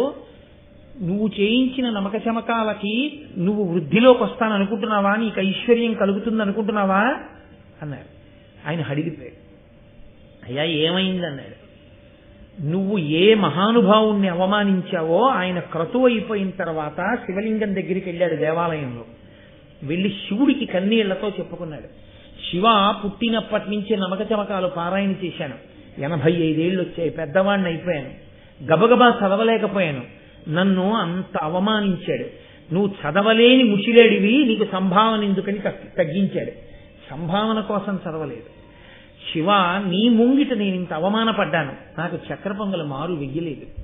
85 ఏళ్ల వయస్సులో చక్ర పొంగలి మారు అడిగి అవమానపడ్డాను. నీ పాదాల సాక్షిగా చెప్తున్నాను, ఇక నేను బ్రతికుండగా చక్ర పొంగలి ముట్టను. కాబట్టి శివ నాది అపరాధం అయితే దండించు, నాది అపరాధం కాకపోతే, శరీరం పెద్దదవడం వల్ల నేను చదవలేకపోతే నువ్వు నన్ను మన్నించు అని ఆయన వెళ్ళిపోయాడు. తన ఊరు పక్కనే ఓ పల్లెటూరు. పరమాచార్య కళ్ళు తెరిచన్నారు. ఇలా ఏడిచి వెళ్ళిపోయాడు ఆ బ్రాహ్మణుడు, నీకు తెలుసా అని అడిగాడు. అయ్యి బాబోయ్ నాకు తెలియదండి అన్నాడు. నాకు కాదు ప్రసాదం ఇవ్వడం, వెళ్ళి ఆయన కాళ్ళ మీద పడి క్షమార్పణ చెప్పు. ఎక్కడుంటారండి ఆయన అన్నాడు. ఫలానా ఊళ్ళో ఉంటాడు. అయ్యా నేను ఇప్పుడే బయలుదేరి వెళ్ళిపోయి క్షమార్పణ చెప్తాను, దొరుకుతారా అన్నాడు. నీకు బతికి బాగుండే అదృష్టం ఉంటే ఆయన దొరుకుతారు, నీ కర్మ బయలుదేరన్నాడు అని ఆయన కుటీరంలోకి వెడుతుంటే ఆయనకి భిక్ష సిద్ధం చేస్తున్నారు. వేదం చదువుకున్నటువంటి నిస్వార్థపరుడైన ఒక మహాత్ముడు అవమానింపబడిన విషయాన్ని చూశాను వాళ్ళ దివ్య దృష్టితో, నేను ఈరోజు భిక్ష చేయట్లేదన్నారు. ఈయన గబగబా వెళ్ళి ఆ బ్రాహ్మణుడి ఊరు కనుక్కుని ఆ ఊరు వెళ్ళాడు. వెళ్ళి ఆ సందు చివరి నించుని, అయ్యా ఫలానా వారి ఇల్లు ఎక్కడండి అని అడిగాడు. అదిగోనండి ఆ జనం నించున్నారు కదా ఆ ఇల్లే అన్నాడు. ఏమి ఇలా వచ్చారు, మీకు తెలిసిందా ఆయన చనిపోయారని? అరే ఎప్పుడు చనిపోయారండి అన్నాడు. అంటే ఏం జరిగిందో తెలియదండి, మధ్యార్జునం వెళ్ళారు నమక చమక పారాయణం చేస్తారని, చాలా బాధగా తిరిగి వచ్చారు, రాత్రంతా శివ శివ శివ అని పలవరిస్తూనే ఉన్నారు, తెల్లవారుజామున శరీరం వదిలేశారు. ఈయన వెళ్ళి చూసేటప్పటికీ ఆయన చనిపోయి ఉన్నారు. అంతే. ఆ తర్వాత ఏమైందో తెలుసా అండి, పేర్లు వాడడం నాకు ఇష్టం లేక నేను చెప్పలేదు, కానీ మీరు ఇప్పటికీ పరమాచార్య స్వామి వారి శరీరంతో ఉండగా ఉన్న లీలలు చదివితే మీకు ఆ పేర్లు కూడా కనపడతాయి. నేను వాడడం ఇష్టం లేక నేను ఆ పేర్లు వాడలేదు. అతను ఐశ్వర్యభ్రష్టుడై కనీసం అన్నం దొరకక ఈ దక్షిణ దేశంలో తిరిగితే ఇంత ఐశ్వర్యవంతుడు వంటలు వండుకుంటున్నాడు అంటారని కాశీ వెళ్లి వంటలు చేసుకుని బతికి తెచ్చిపోయాడు. వాడు అదృష్టం కాశీలో తెచ్చిపోయాడు. మహాత్ముల ఎడల మాట్లాడినటువంటి మాటలు ఉత్తినే పోతాయి, వాళ్ళు పడిన బాధ ఉత్తినే పోతుందని మీరు అనుకోకండి.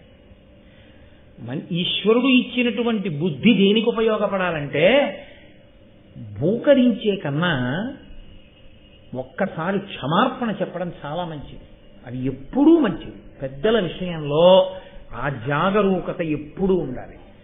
అది లేక పాండురాజు దెబ్బతిన్నాడు. ఇప్పుడు ఆయనకి వచ్చిన శాపం ఆయనతో పోలేదు. ఏ పాపం చెయ్యని భీష్ముడి వరకు ఏడవలసి వచ్చింది.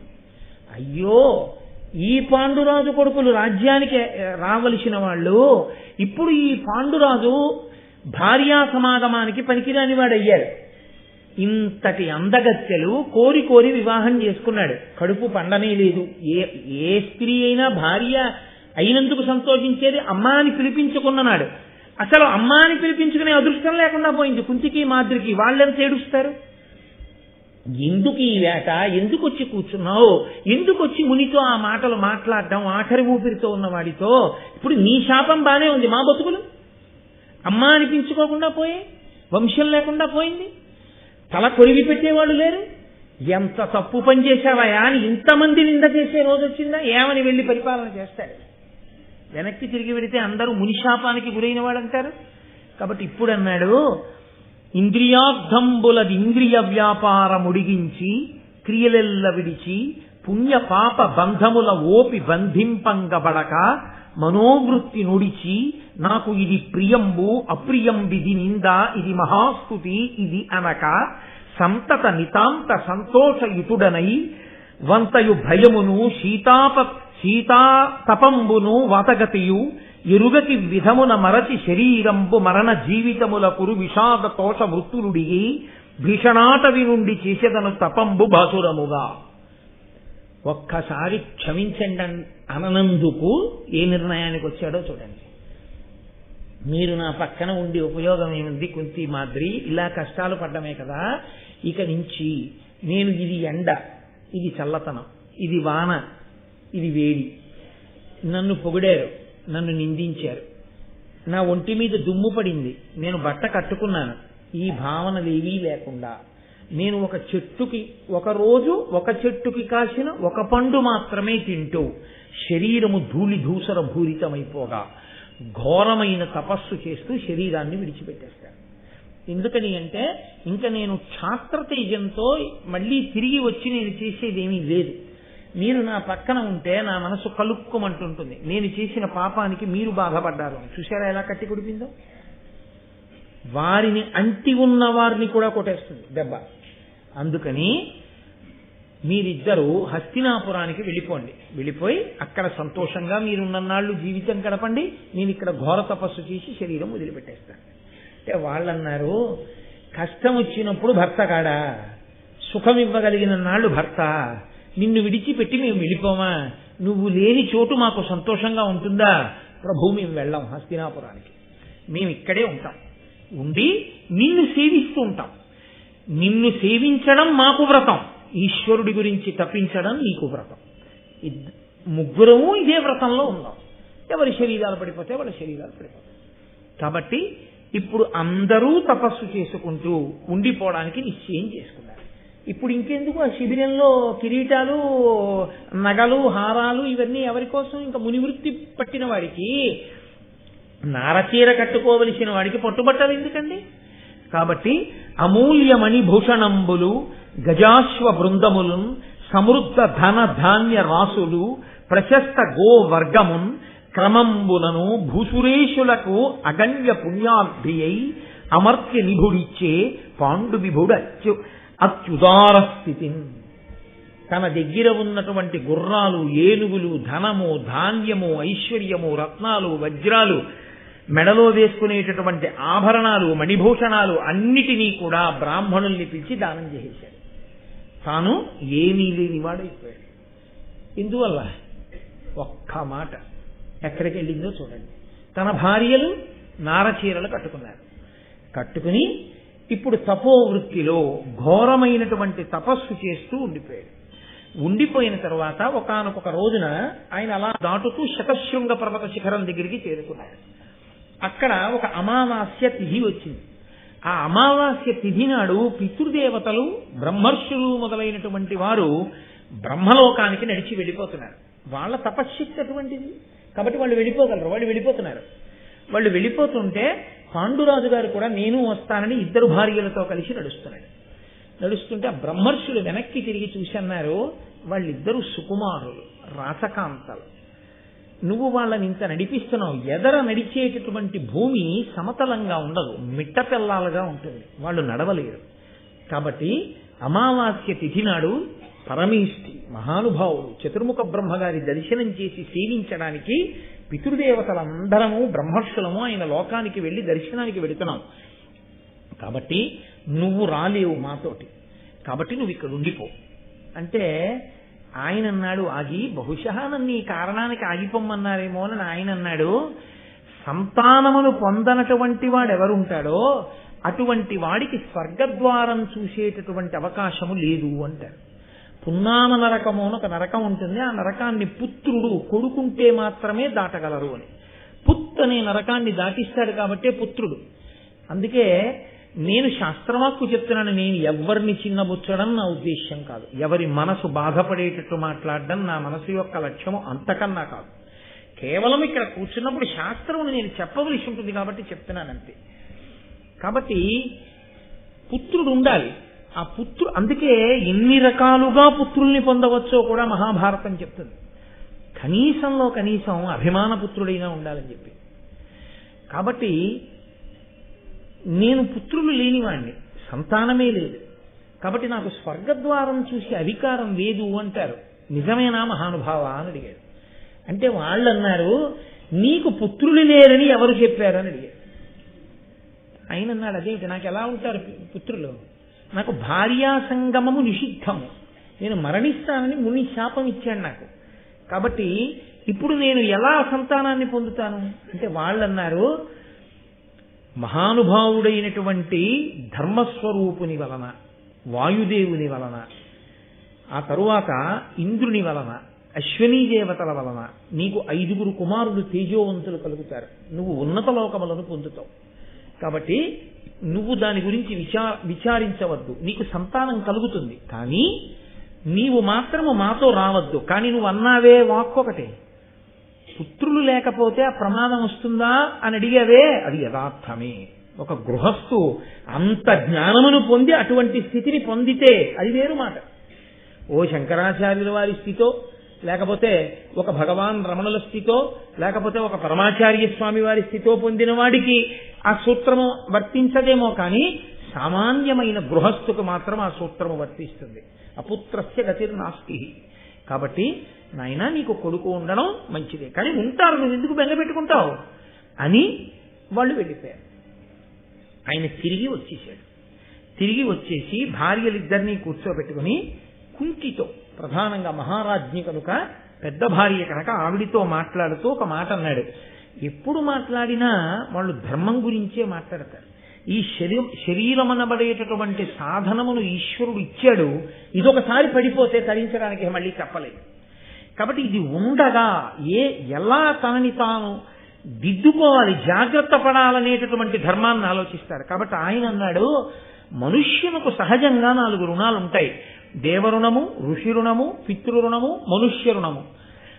దేవరుణాన్ని తీర్చుకోవడానికి యజ్ఞయాగాది క్రతువులు చేస్తారు, నేను చేశాను, దేవరుణం తీరిపోయింది.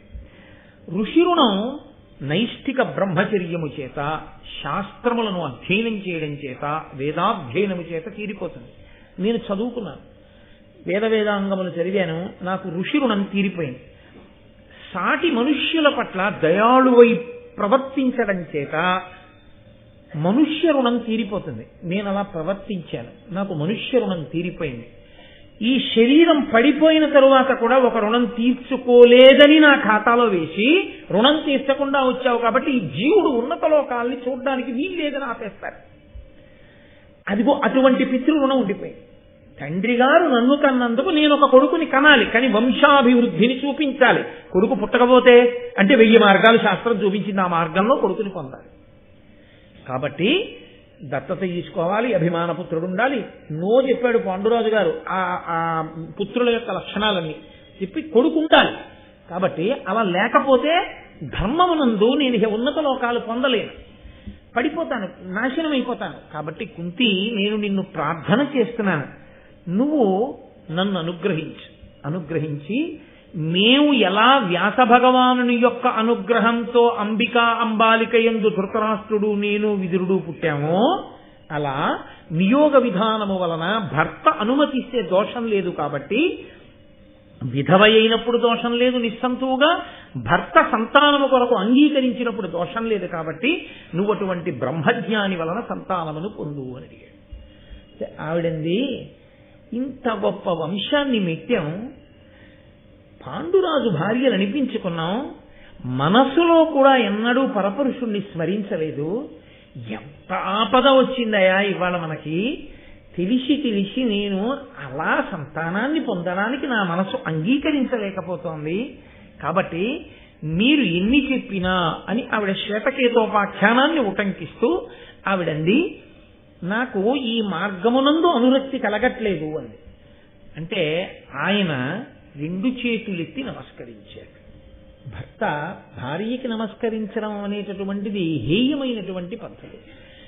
అలా దశరథ మహారాజు గారు రామాయణంలో ఎన్నో మార్లు నమస్కరించాడు, కైకాని మనసు మార్చుకోని. ఆవిడ శిరస్సు తన్నింది. అసలు ఆవిడ విననేలేదు ఆయన మాట. ఎన్ని మాటలు పూడ్చబోయినా ఆవిడేం వినలేదు. శిరస్సు తన్నింది అన్నమాట అసలు ఆయన కోరికని మన్నించకుండా పోయింది. అంత ఉద్ధతితో ప్రవర్తించింది. ఆఖరికి చనిపోయాడు అనుకోండి పాపం మహానుభావుడు. ఈయన కూడా ఏం చేశాడంటే ఆ కుంతి దగ్గర అలయక ధర్మశాస్త్రములయందు పురాణములందు చెప్ప ఉత్పలదల నేత్ర విందుమ అపత్యము మేలని కావునన్ యశోనిలయుల పుత్రులంబడయు నీ కొనరించద సంగతాంగుళీదల విలసన్మదీయ కరతామర తద్వయ యోజతాంజలిన్. ధర్మశాస్త్రములు ఏం చెప్పాయో పురాణములు ఏం చెప్పాయో అది నేను నిన్ను అడిగాను. ధర్మ సంతానం కావాలని అడిగాను. ఈ విషయంలో ఇంకా వాదన చెయ్యకుండా నువ్వు నా మాట అంగీకరించవలసినది తామర మొగ్గల వంటి నా 2 చేతులను కలిపి నీకు నమస్కరిస్తున్నాను అన్నాడు. అంటే కుంతికి కూడా సంతానవతి కావాలి అని కోరుకుంది. అది లేకుండా ఏ స్త్రీ ఉంటుందండి? అసలు అలా ఉండడం అనేటటువంటిది అయ్య బాబోయ్ అసలు నోటి మాటలో దానికి వ్యాఖ్యానం లేదు. అలా ఉంటుందన్న ఊహే లేదు అసలు శాస్త్రంలో. కాబట్టి ఆమెకి మాత్రం పరిస్థితి కలిసి రాలేదు తప్ప ఆమెకి తల్లి కావాలని ఎందుకు ఉండదు?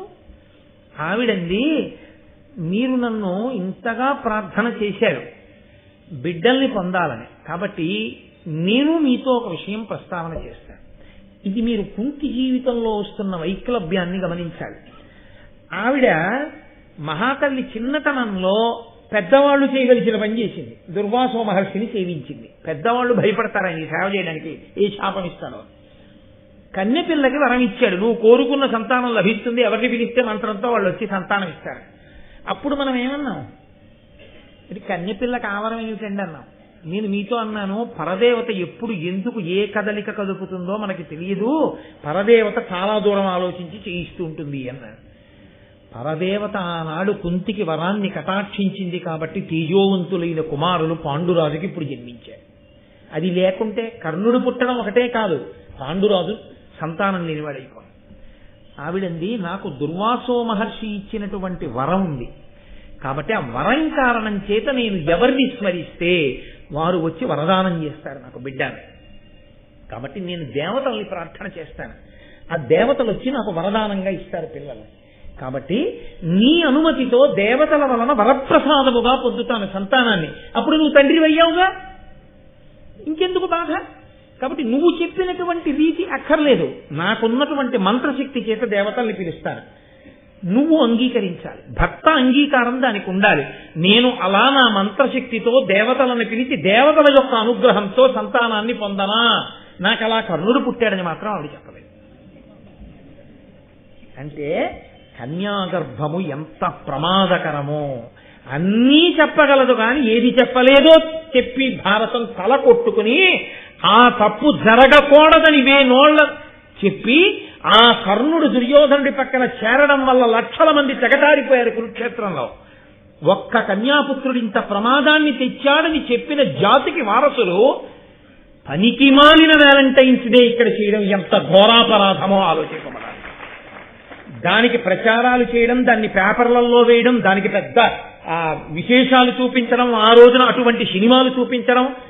ఆయన రచన చేసేటప్పుడు రావణాసురుడు గొప్ప తపస్వి, ఆయన తేజస్సుకి హనుమ కొట్టబడినట్టుంటే వాల్మీకి అదే రాశారు.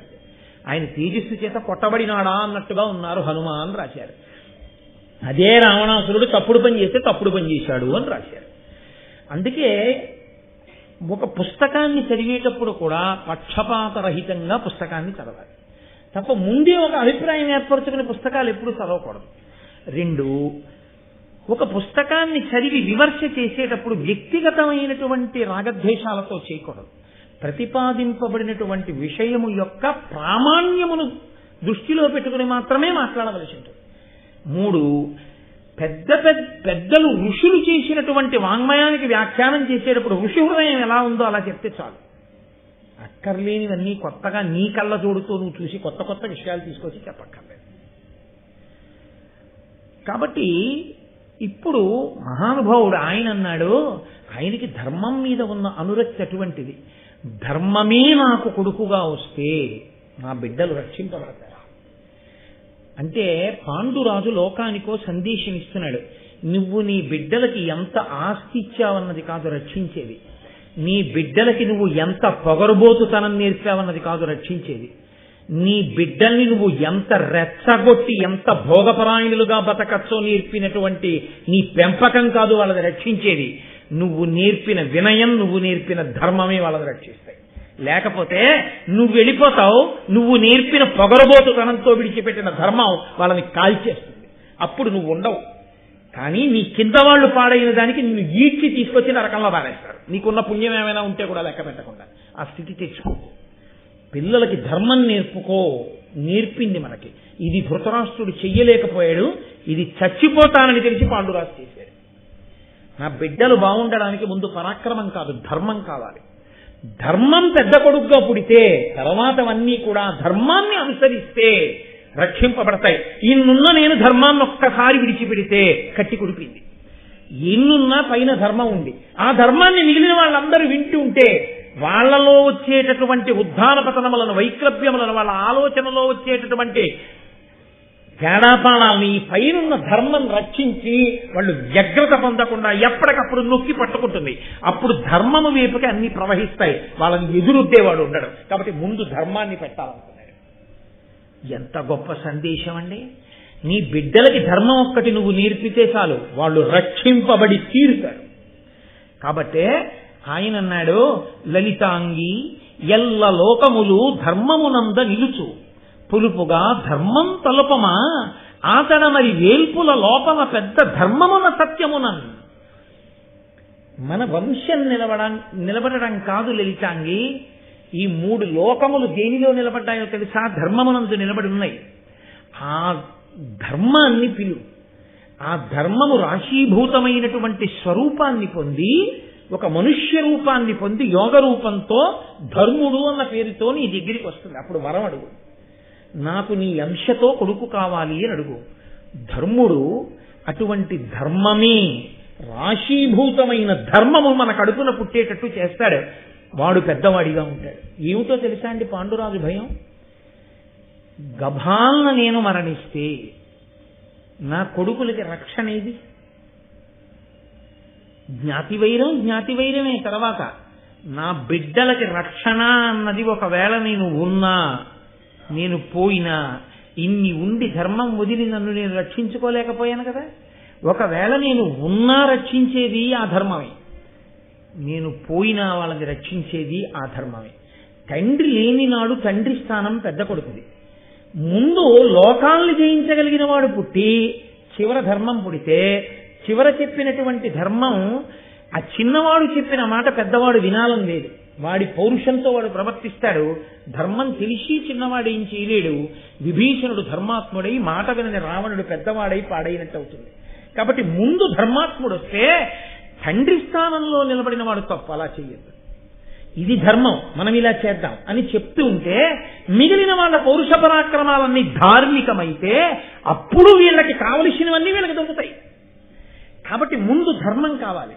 కాబట్టి కుంతి మనం నిలబడడం కాదు, ఎంత దూరం ఆలోచించాడో చూడండి. ఇప్పుడు మనం నిలబడడం కాదు, 3 లోకములు ఎందులో నిలబడ్డాయో తెలుసా? ధర్మంలో నిలబడ్డాయి. కాబట్టి ఆ ధర్ముని పిలిచి వరమడుగు అన్నాడు. ఆవిడంది భర్తకి ప్రదక్షిణమాచరించి, ప్రదక్షిణం చేసి ఒక్కసారి ఆ ధర్మస్వరూపాన్ని ప్రార్థన చేసింది. ఆయన ఎదురుగుండా వచ్చి నిలబడి అడిగాడు, ఏం కావాలని అడిగాడు. నీ అంశలో నాకు కుమారుడు కావాలి. ఆయన వరం ఇచ్చాడు, లభిస్తాడు అని. 12 నెలల తర్వాత ఆమెకి కుమారుడు లభించాడు. కుమారుడు జన్మించాడు కుంతికి. కాబట్టి పాండురాజు తండ్రి అయ్యాడు. భర్త అనుమతితో మంత్రాధిష్టాన దేవతానుగ్రహంగా ఆమె సంతానమును పొందింది. కాబట్టి పుట్టినటువంటి ధర్మరాజు గురించి చెప్తూ అంటారు, ఆయన శాస్త్రవజైత్ర తేజమున సర్వదిశల్ వెలుగంగా ఐంద్ర నక్షత్రయుతుండుగా శశి ప్రకాశ జయోన్నతమైన అష్టమిన్ మిత్ర ముఖ గ్రహ ప్రతతి మేలుగా ఆభిజితోదయంబునన్ పుత్రుడు ధర్మనంశమున పుట్టే అతి స్థిర ధర్మమూర్తి అయి. మహానుభావుడు ఆయన. ఏ ఫాల్గుణ మాసంలో మనం ఈ మహాభారతాన్ని చెప్పుకుంటున్నామో ఆ ఫాల్గుణ మాసంలోనే బహుళపక్షంలో అష్టమి తిథి నాడు అభిజిత్ లగ్నంలో జ్యేష్ఠ నక్షత్రంలో, ఆ నక్షత్రం పేరే పెద్దరికం కదండి. ఎవరికి ధర్మం తెలుసో వాడిది పెద్దరికం. కాబట్టి జ్యేష్ఠ నక్షత్రంలో అభిజిత్ లగ్నంలో సూర్యుడితో సహా గ్రహాలన్నీ శుభప్రదమైనటువంటి స్థితిలో ఉండగా ఈ పాల్గొన మాసంలో బహుళపక్షంలో అష్టమి తిథి నాడు ధర్మదేవత యొక్క అంశమునందు సాక్షాత్ ధర్మరాజు ప్రభవించినాడు. ఆ ధర్మమే లోకంలో ధర్మరాజుగా పుట్టాడు కాబట్టి మహానుభావుడు ఈ లోకం మీద తిరగడం మొదలవుతోందనిట. లోకమంతా సంతోషపడిపోయిందిట. ధరణీసురులాదిగా ఉర్వరలోకల సర్వభూత వర్గం బెల్లన్ పరమోత్సవముందే గుణశరణ్యుడగు ధర్మ జన్మదినమునన్. మనకి కావ్యముల యందు పురాణముల యందు ఇది కనపడుతుంటుంది. ఎప్పుడు కూడా ప్రకృతి ఎలా ఉన్నది అన్నదాన్ని చెప్తూ ఉంటారు. ఒక కొడుకు పుట్టాడు, ప్రకృతి ఎలా ఉంది, మహాపురుషుడు పుడితే ఎలా ఉంటుంది, దుర్మార్గుడు పుడితే ఎలా ఉంటుంది. రామాయణంలో ప్రత్యేకించి యుద్ధకాండలో శకునములు అలా తెలుస్తూనే ఉంటాయి. అగ్నిహోత్రం కుడి చేతికి ప్రదక్షిణంగా వెలిగితే ఎలా ఉంటుంది, ఎడం పక్కకి తిరిగితే ఎలా ఉంటుంది, పొగొస్తే ఎలా ఉంటుంది, ఆకాశం అకస్మాత్తుగా చీకట్లు కమ్మితే ఎలా ఉంటుంది, ఉల్కాపతనం అయితే ఎలా ఉంటుంది, మనకి వాతావరణాన్ని చెప్తూ ఉంటారు. ధర్మరాజు గారు పుట్టినప్పుడు ఎక్కడ చూసినా ధరణీసురులాదిగా ఉర్వరలోకల సర్వభూత వర్గం బెల్లం పరమోత్సవముందెను. ఎందుకో తెలియదు, ఎవరికీ కారణం తెలియదు. ఒక్కొక్కసారి చూడండి, ఏమిటండో ఇవాళ చాలా హుషారుగా ఉన్నారు మీరు, ఏమిటోనండి పొద్దున్న నుంచి మనసు అలాగే ఉంది, తనకి తెలియక్కర్లేదు. ఎక్కడో ఏ సాయంకాలమో ఫోన్ వస్తుంది, తన వంశంలో ఒక మహాత్ముడైనటువంటి వంశోద్ధారకుడు ఏ అన్నగారి కడుపునో తమ్ముడి కడుపునో ఎక్కడో పుడతాడు.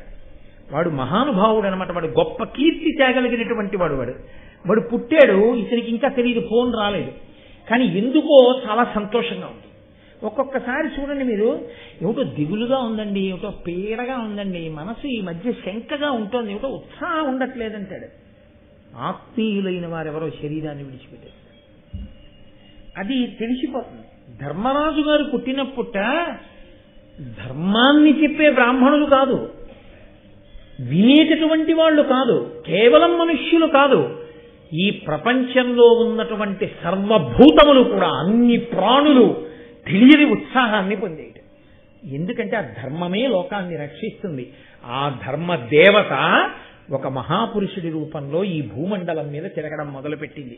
ఇది కుంతీదేవి ఈ జాతికి చేసినటువంటి మహోపకారం. కానీ కుంతీదేవి జీవితాన్ని మీరు గమనించండి.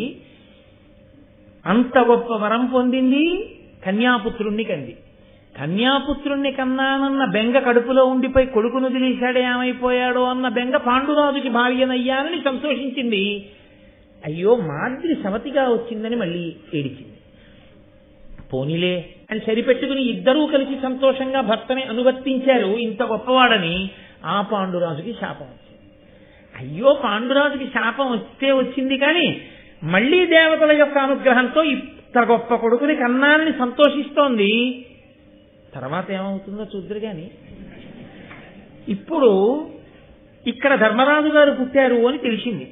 పాండురాజుకి కొడుకు పుట్టాడు అన్న వార్త ధృతరాష్ట్రుడికి వెళ్ళింది హస్తినాపురానికి. గాంధార్ అనుకుంటోంది తోడికోడలు కదండి, విశాల హృదయం లేనప్పుడు. కాబట్టి ఆవిడనుకుంది, చూశారా అన్నీ రక్షించేస్తాయి అనుకోవడానికి ఏముండదు. ఒక్కొక్కసారి మనం చాలా రక్షణ అనుకున్నది మనని భక్షిస్తుంది.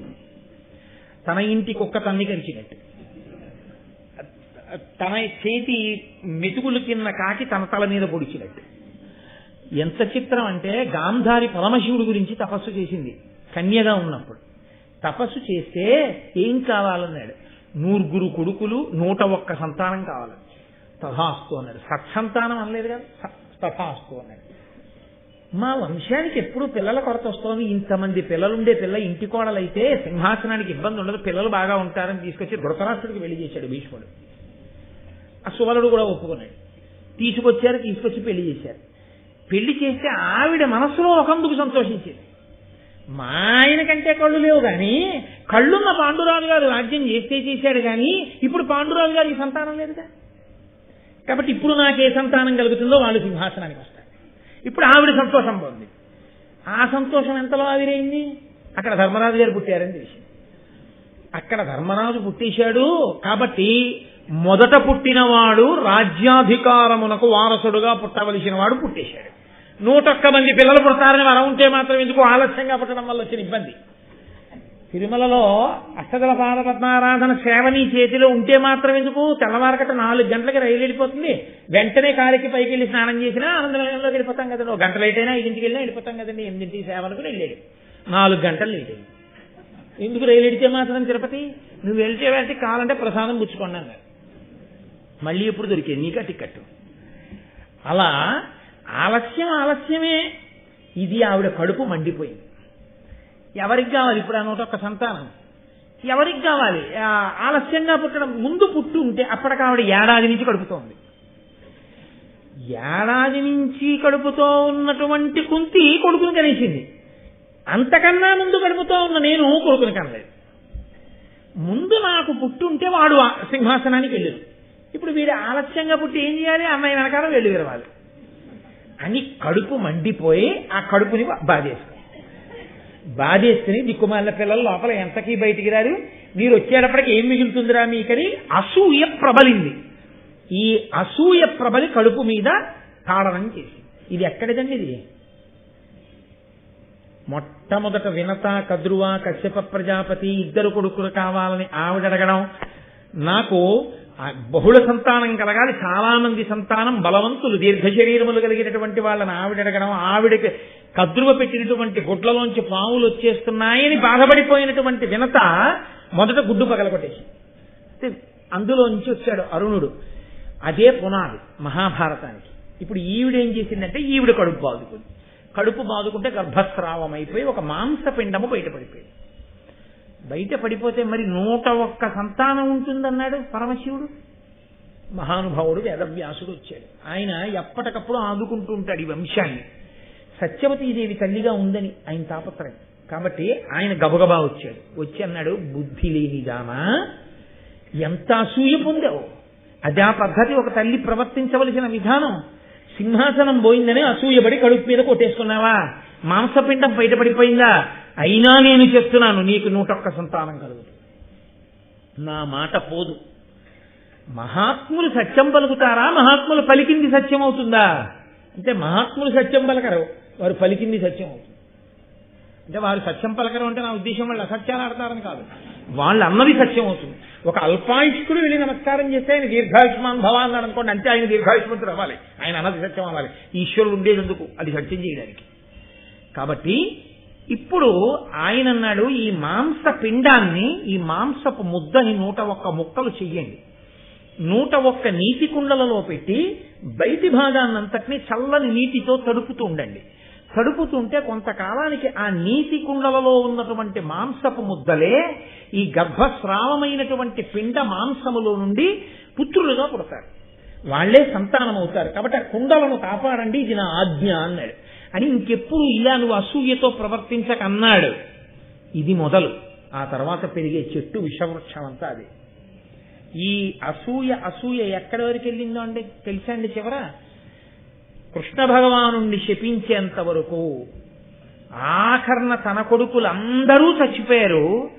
కుంతికి పుట్టిన 5 కొడుకులు బతికే ఉన్నారు అన్న బాధతో ఆవిడ కోపంతో చూస్తుండగా కళ్ళకి కట్టుకున్న గుడ్డ కిందకి జారితే ఆవిడ కన్నులలోంచి వస్తున్నటువంటి చూపు ఎక్కడ పడుతుందో అని కృష్ణుడు పాండవుల్ని వెనక్కి లాగి ధర్మరాజు ఉంచాడు. ధర్మరాజు గారి కాళ్ల మీద పడింది ఆవిడ చూపు. ఆయన కాళ్ళు కాలి బొబ్బలెక్కిపోయి, ఎదురుగుండా ఉంటే కాలిపోదుర్రా అన్నాడు. కృష్ణ పరమాత్మ ఉన్నాడు కాబట్టి రక్షించాడు. అసూయే. కాబట్టి ఇక్కడ పడిన విష బిందువు, ఇక్కడ పడిన విషబీజం ఇక పెరుగుతూనే ఉంది. అదే ఎదర మహాభారతాన్నంతటినీ నిర్ణయం చేసింది. దాన్ని తిప్పుకోలేకపోయింది గాంధారి, తిప్పలేకపోయాడు ధృతరాష్ట్రుడు. మహానుభావుడు పాండురాజు. కాబట్టి ఇప్పుడు ధర్మరాజు పుట్టాడు, చాలా సంతోషంగా ఉంది లోకమంతా. ఆయనకి నామకరణం చెయ్యాలి. అక్కడ ఉండేటటువంటి ఋషులందరూ వచ్చి జాతకర్మ నిర్వహించి ఈ పిల్లవాడికి పేరు పెడదాం అనుకుంటున్నారు. అశరీరవాణి పలికింది ఏ పేరు పెట్టాలో. ఇది ఆ పిల్లల యొక్క అదృష్టం. ఒక్కొక్క పేరు పెట్టేటప్పుడు తల్లిదండ్రులతో అధికారము కాదు. నిజానికి గురువు గారు పెట్టాలి పేరు. ఎప్పుడు ఎందుకో తెలుసా అండి? దశరథ మహారాజు గారికి 60,000 సంవత్సరాలు పిల్లలు లేకపోతే పుట్టారు 9 కొడుకులు. ఆయన పెట్టుకోలేడా? పేర్ల పుస్తకాలు లేవా వాళ్ళ ఇంట్లో? ఆయన పెట్టలేదు. ఎందుకు పెట్టలేదో తెలుసా అండి? తన పేరు చిరస్మరణీయం అవ్వాలంటే, ఆ పేరు లోకాల్ని ఉద్ధరించేదై ఉండాలంటే గురువు గారు పెట్టాలి. వశిష్ఠుడు పెట్టాడు రామా అని. రామనామము ఆనాటి నుంచి ఈనాటి వరకు యుగాలు మారిపోయినా తరింపచేస్తూనే ఉంది. అది గురువు యొక్క శక్తి. నామకరణం చేస్తే గురువు చెయ్యాలి. అందుకే తప్ప మనకేమొచ్చు అస్సు బుస్సు తప్ప ఏవో పేర్లు ఎత్తుకోవడం. కాబట్టి ఇప్పుడు అశరీరమానంది కురుకుల విభుడగు ధర్మ స్థిరమతియగు ఈతడు అనుచు ధృతి చేసి యుధిష్ఠరుడను నామము తానుచ్చరించే ఆకాశవాణి జనవినుతముగన్. ఇతను ధర్మమునందు స్థిరబుద్ధి కలిగి ఉంటాడు. అంటే ధర్మమునందు స్థిరబుద్ధి అన్న మాటకు అర్థం ఏమిటో తెలుసా అండి? ధర్మాన్ని పట్టుకోవడం వల్ల ఆపద వచ్చింది అనుకోండి, వదిలేస్తే సుఖం వచ్చేస్తుంది. రాముడు ధర్మాన్ని ఒక్కసారి వదిలేశాడు అనుకోండి, సుగ్రీవుడితో చెలివి మానేసి వాళ్ళతో స్నేహం చేస్తే సీతమ్మని 5 నిమిషాల్లో పిలిపించేస్తాడు.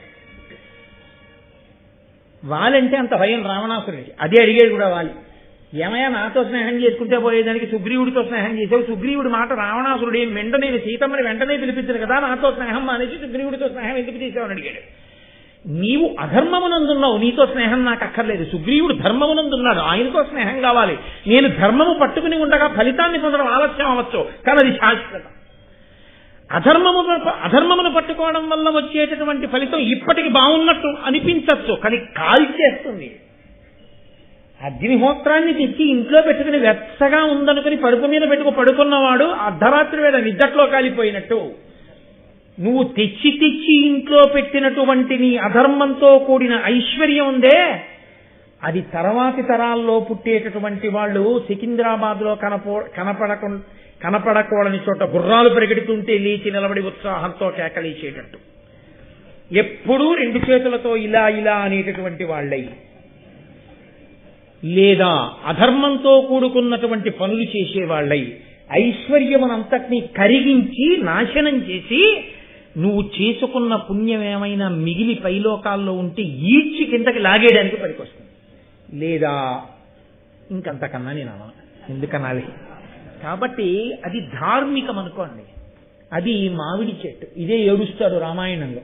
నిద్రగన్నేరు చెట్టు చాలా పెద్దది, ఈ మామిడి చెట్టు ఏమిటో ఇంత చిన్నది, ఇంత చిన్న మామిడి చెట్టుకి ఇన్ని కాయలు కాస్తే అంత పెద్ద నిద్రగన్నేరు చెట్టు అయితే ఇంకెంత పనికి వస్తుందో అని మామిడి చోట కొట్టి నిద్రగన్నేరు చెట్టు వేసిన వాడికి కలప కూడా ఎలా పనికి రాదో, అలా ధర్మము నీకు అనుష్ఠించడం కష్టమైనా, ధర్మం వల్ల నీకు ఈ క్షణంలో కోట్లు కనపడకపోయినా, ధర్మము వలన నువ్వు పొందినది ఏదో అది వటవృక్షమై రసాలమై మామిడి చెట్టై నిన్ను నీ భవిష్యత్ తరాల్ని కూడా సుసంపన్నం చేస్తుంది. ఏది అధర్మమో అది కట్టి కుడిపేస్తుంది. కాబట్టి ఇతను ధర్మమునందు స్థిరబుద్ధి కలిగి ఉంటాడు. ఇవాళ ధర్మాన్ని పట్టుకుంటే కలిసి వచ్చేటట్టు లేదు, ధర్మాన్ని వదిలేస్తే మనకి కలిసి వచ్చేటట్టుంది, అందుకని ఇది వదిలేసి అది పట్టుకుందాం ఇవాళకి అని రాజీ పడడు. ఎప్పుడూ ధర్మమే అని పట్టుకుంటాడు. అలా పట్టుకోవడానికి లోపలి ధైర్యం కావాలి. ఎందుకంటే చుట్టూ ఉన్న వాళ్ళు అంటారు, ఏటా అసమానం ధర్మం ధర్మం ధర్మం అంటావు, నువ్వు ధర్మం ఒక్కసారి పక్కన పెట్టు చూస్తాం వాళ్ళ సంగతి అంటారు. అలా అల్లా భీముడు వాళ్ళందరూ ఏమిటి ధర్మం ధర్మం ధర్మం అంటావు? అన్నిటికన్నా దారుణం సైంధవుడి విషయంలో కదండి. అన్నగారయ్యుండి అన్నగారి వరస అయ్యుండి ద్రౌపదీదేవిని ఎత్తుకుపోయాడు కామంతో అనుభవిస్తానని.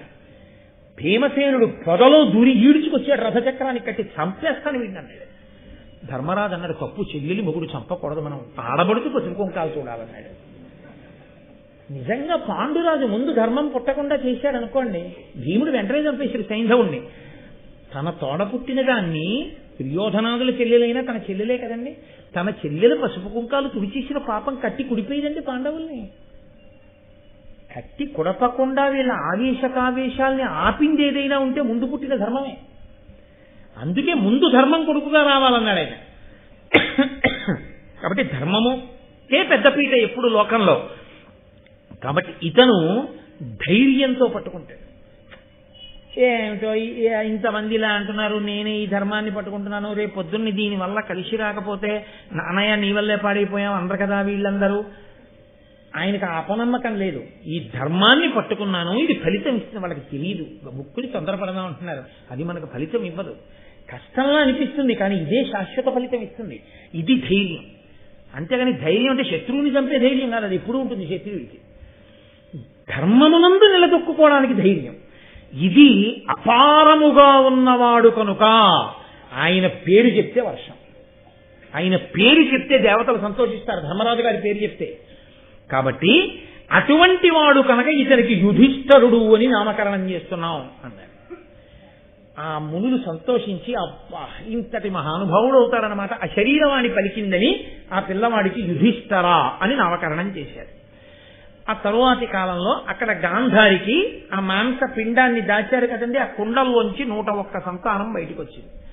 100 మగపిల్లలు, 1 పిల్ల ఆడపిల్ల, ఆమె దుశ్శల.